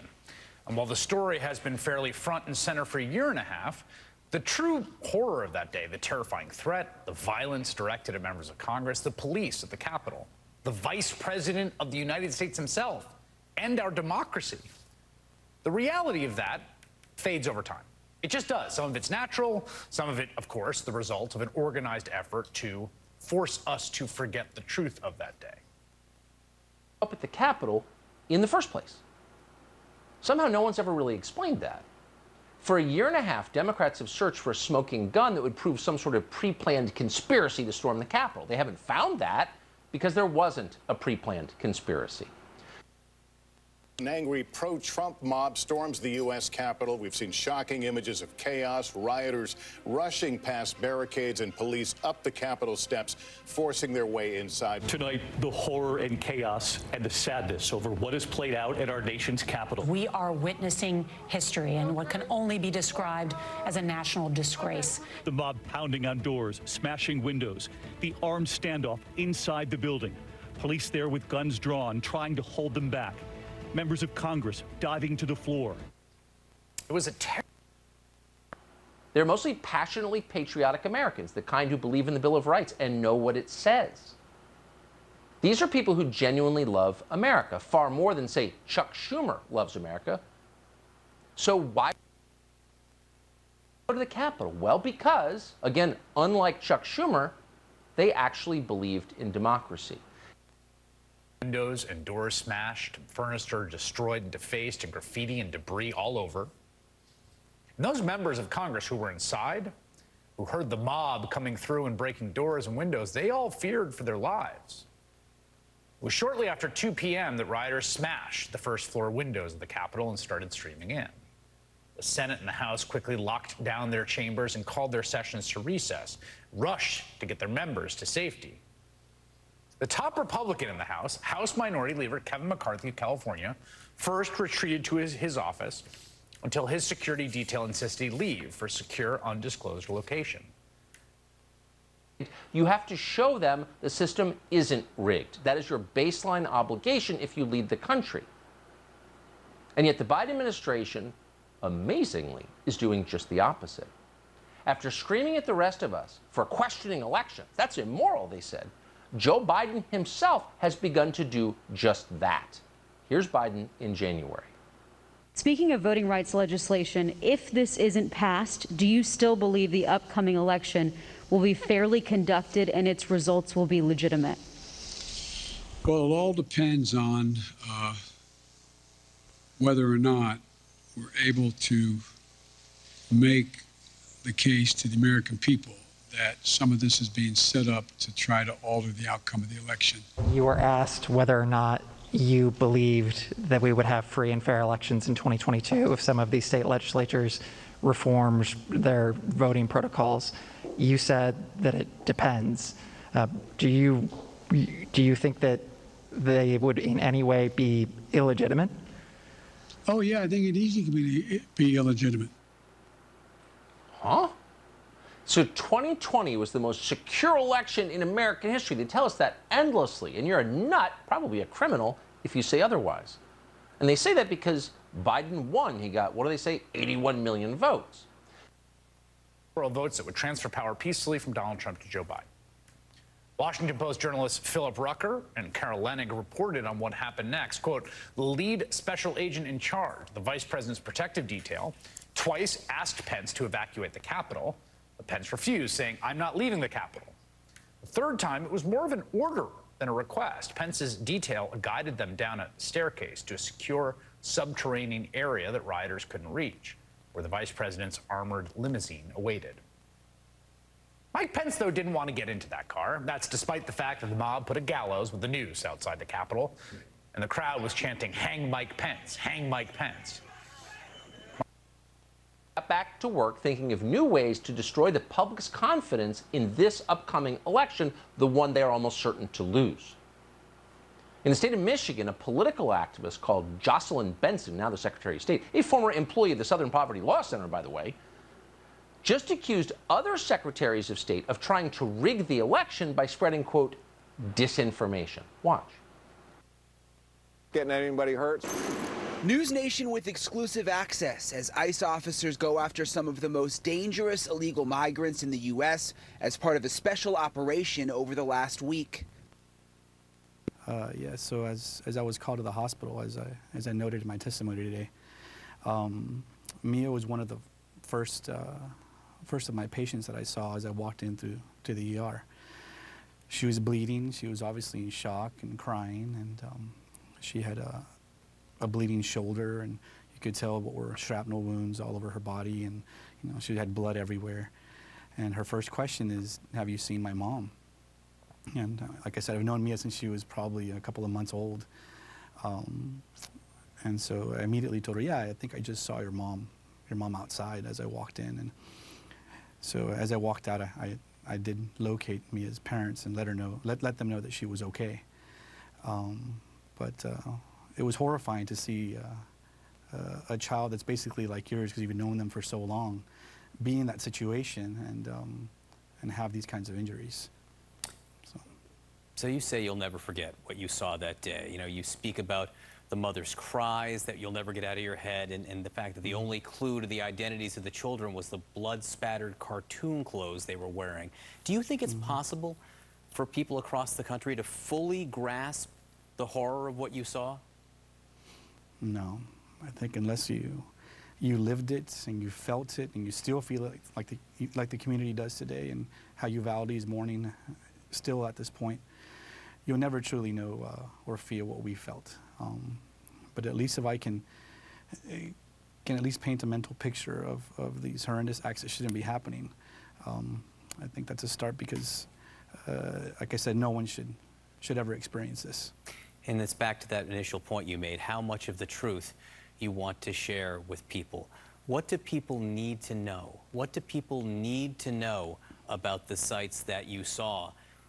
And again, I know it's hard for people to hear, but you obviously think it's important that they do. Yeah, I just think that people need to know that these type of guns, assault weapons, AR-15s, have no place in our society, merely because of the type of injuries and wounds that they cause. And as you mentioned, with these types of scenarios and with the things that we saw that day, I'm not going to repeat what the injuries were. The reports are out there. Everyone's read it. Everyone's seen my testimony. That's something that no family or no community should ever relive ever again. And I know you're a pediatrician. You treat patients, and you've probably treated all kinds of things in your life. But I know you've also never seen anything like this. No. How are you doing? How is your community doing tonight? We're struggling. We're broken. Uvalde will never be the same. I think, speaking for myself, it's 2 weeks from the tragedy, and here I am speaking to you. Here I am at the U.S. Capitol when, a month ago I was, treating the normal ailments of a pediatrician's normal daily tasks. I never thought I would be sitting here with you right now. I really think I really haven't dealt with the full impact of what's happened to me, what's happened to my community, which is today we actually had a meeting on Capitol Hill with some policymakers, just speaking of the counseling and the psychology help we're going to need for the community, the parents, aunts, uncles, friends, even myself, weeks to months to years from now after this tragedy. Dr. Roy Guerrero, I know the community is grateful for the work you're doing. Thank you for being with us tonight. Thank you so much. Texas Senator John Cornyn, the lead Republican negotiator, told CNN tonight that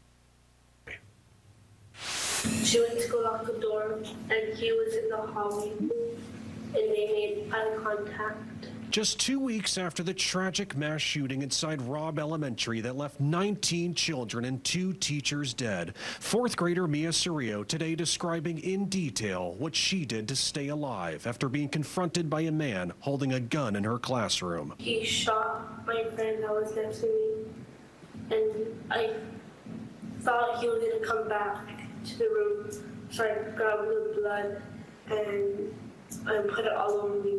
The hearing serving as a chance for members of Congress to hear from others impacted by mass shootings. Zanita Everhart's young son suffered injuries inside the Buffalo supermarket 3 weeks ago when a white supremacist killed 10 people. She called for a ban on assault weapons. If after hearing from me and the other people testifying here today does not move you to act on gun laws, I invite you to my home to help me clean Zaire's wounds so that you may see up close the damage that has been caused to my son and to my community. But as the conversation over what to do in response continues, Republican James Comer said that new restrictions on guns aren't the answer. Our Second Amendment is an important tool in securing our individual rights to self-defense. The meeting on Capitol Hill came the same day the Justice Department announced a full examination of the police response in Uvalde, hoping to put together a timeline of events and focusing on what worked and what failed. The review will be comprehensive, it will be transparent, and it will be independent. Now, as the nation grapples with what to do next, some hope the personal stories told on Wednesday lead to change. Or things that you want different, what would it be? To have security. Do you feel safe at school?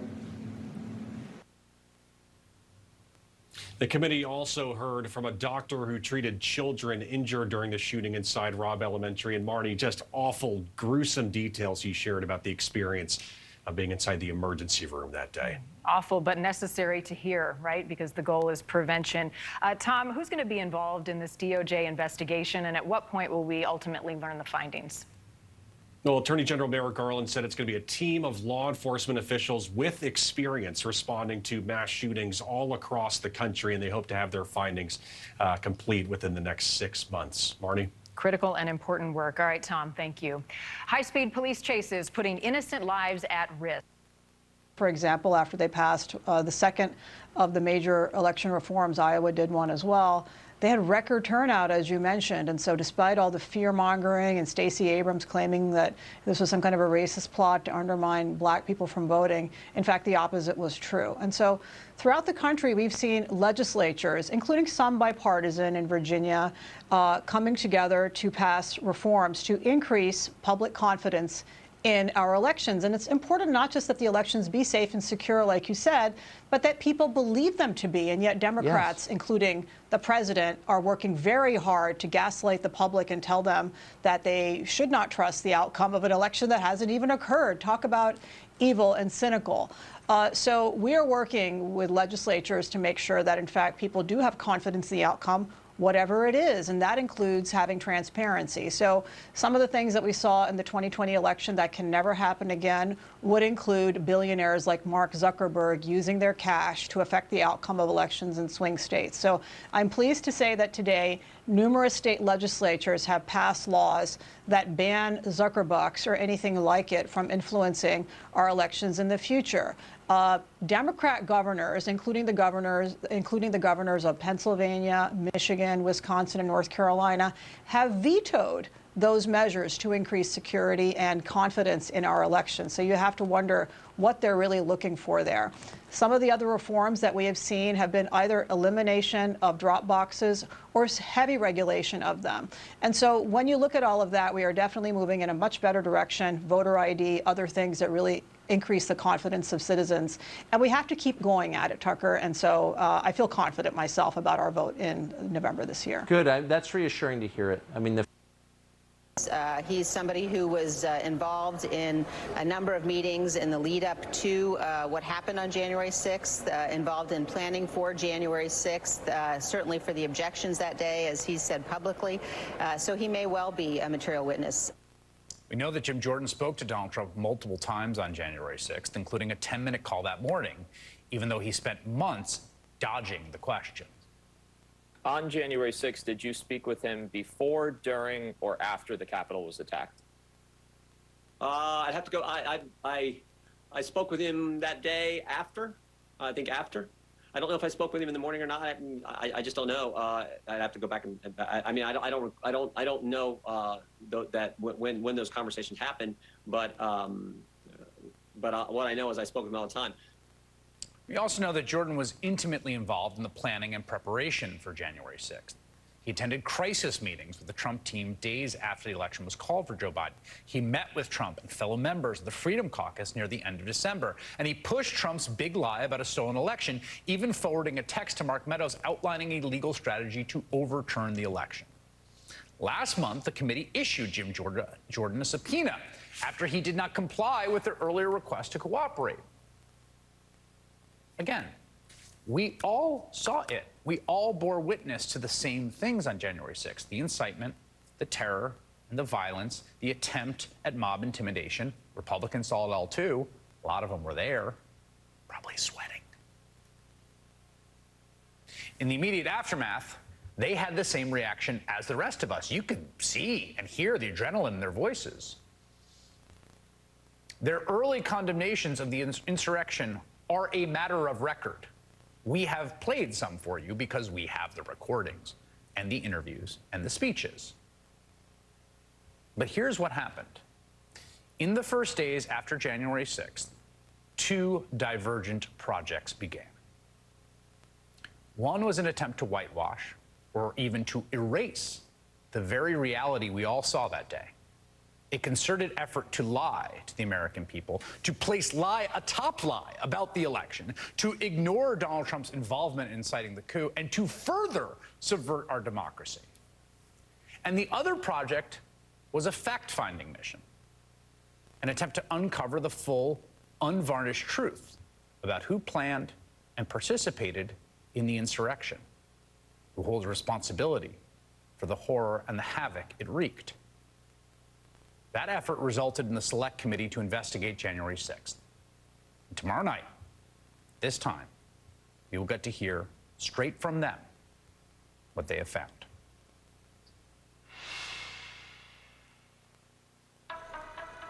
Finding the perfect attempted murder of a U.S. judge. It carries up to 20 years in prison. We saw the suspect. He was in court today, in federal court in Maryland, before a magistrate judge. He was remanded, so he will be locked up until his next court date, which is later in June. But this is a very serious charge. I mean, attempted murder of a U.S. judge, 20 years. A serious charge for what could have been a very serious incident. Jessica Schneider, Jeffrey Toobin, thanks to you both.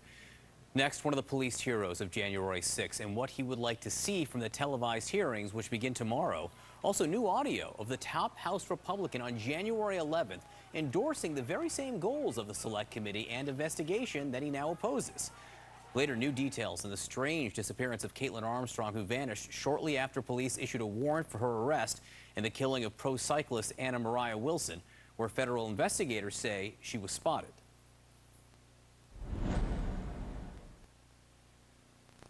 Siren is technology that alerts anyone who downloads this free app when they're within 2 miles of a police pursuit. An officer presses a button at the start of the chase.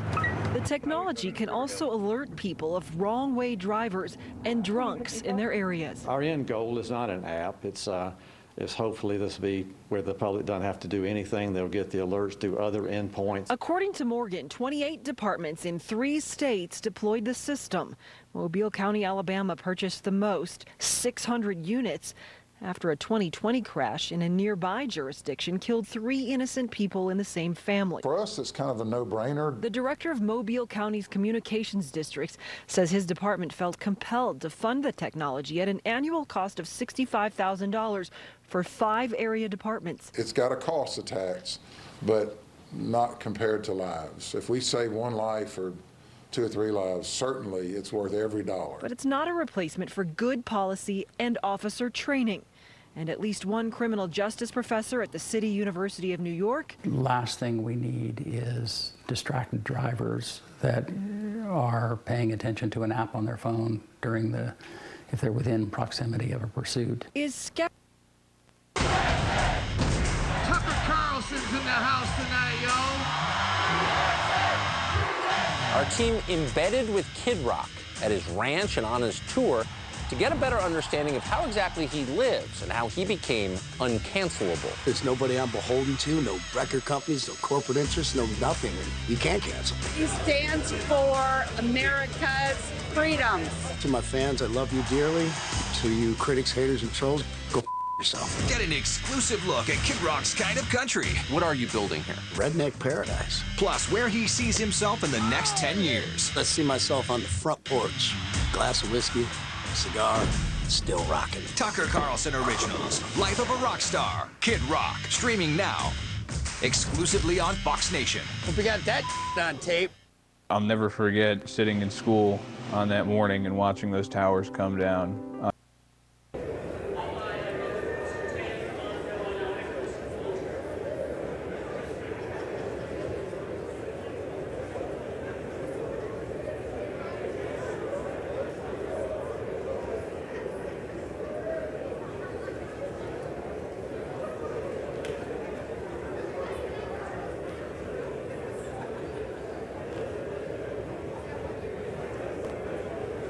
On this vote, the yeas are 384, the nays are 37, 2/3 being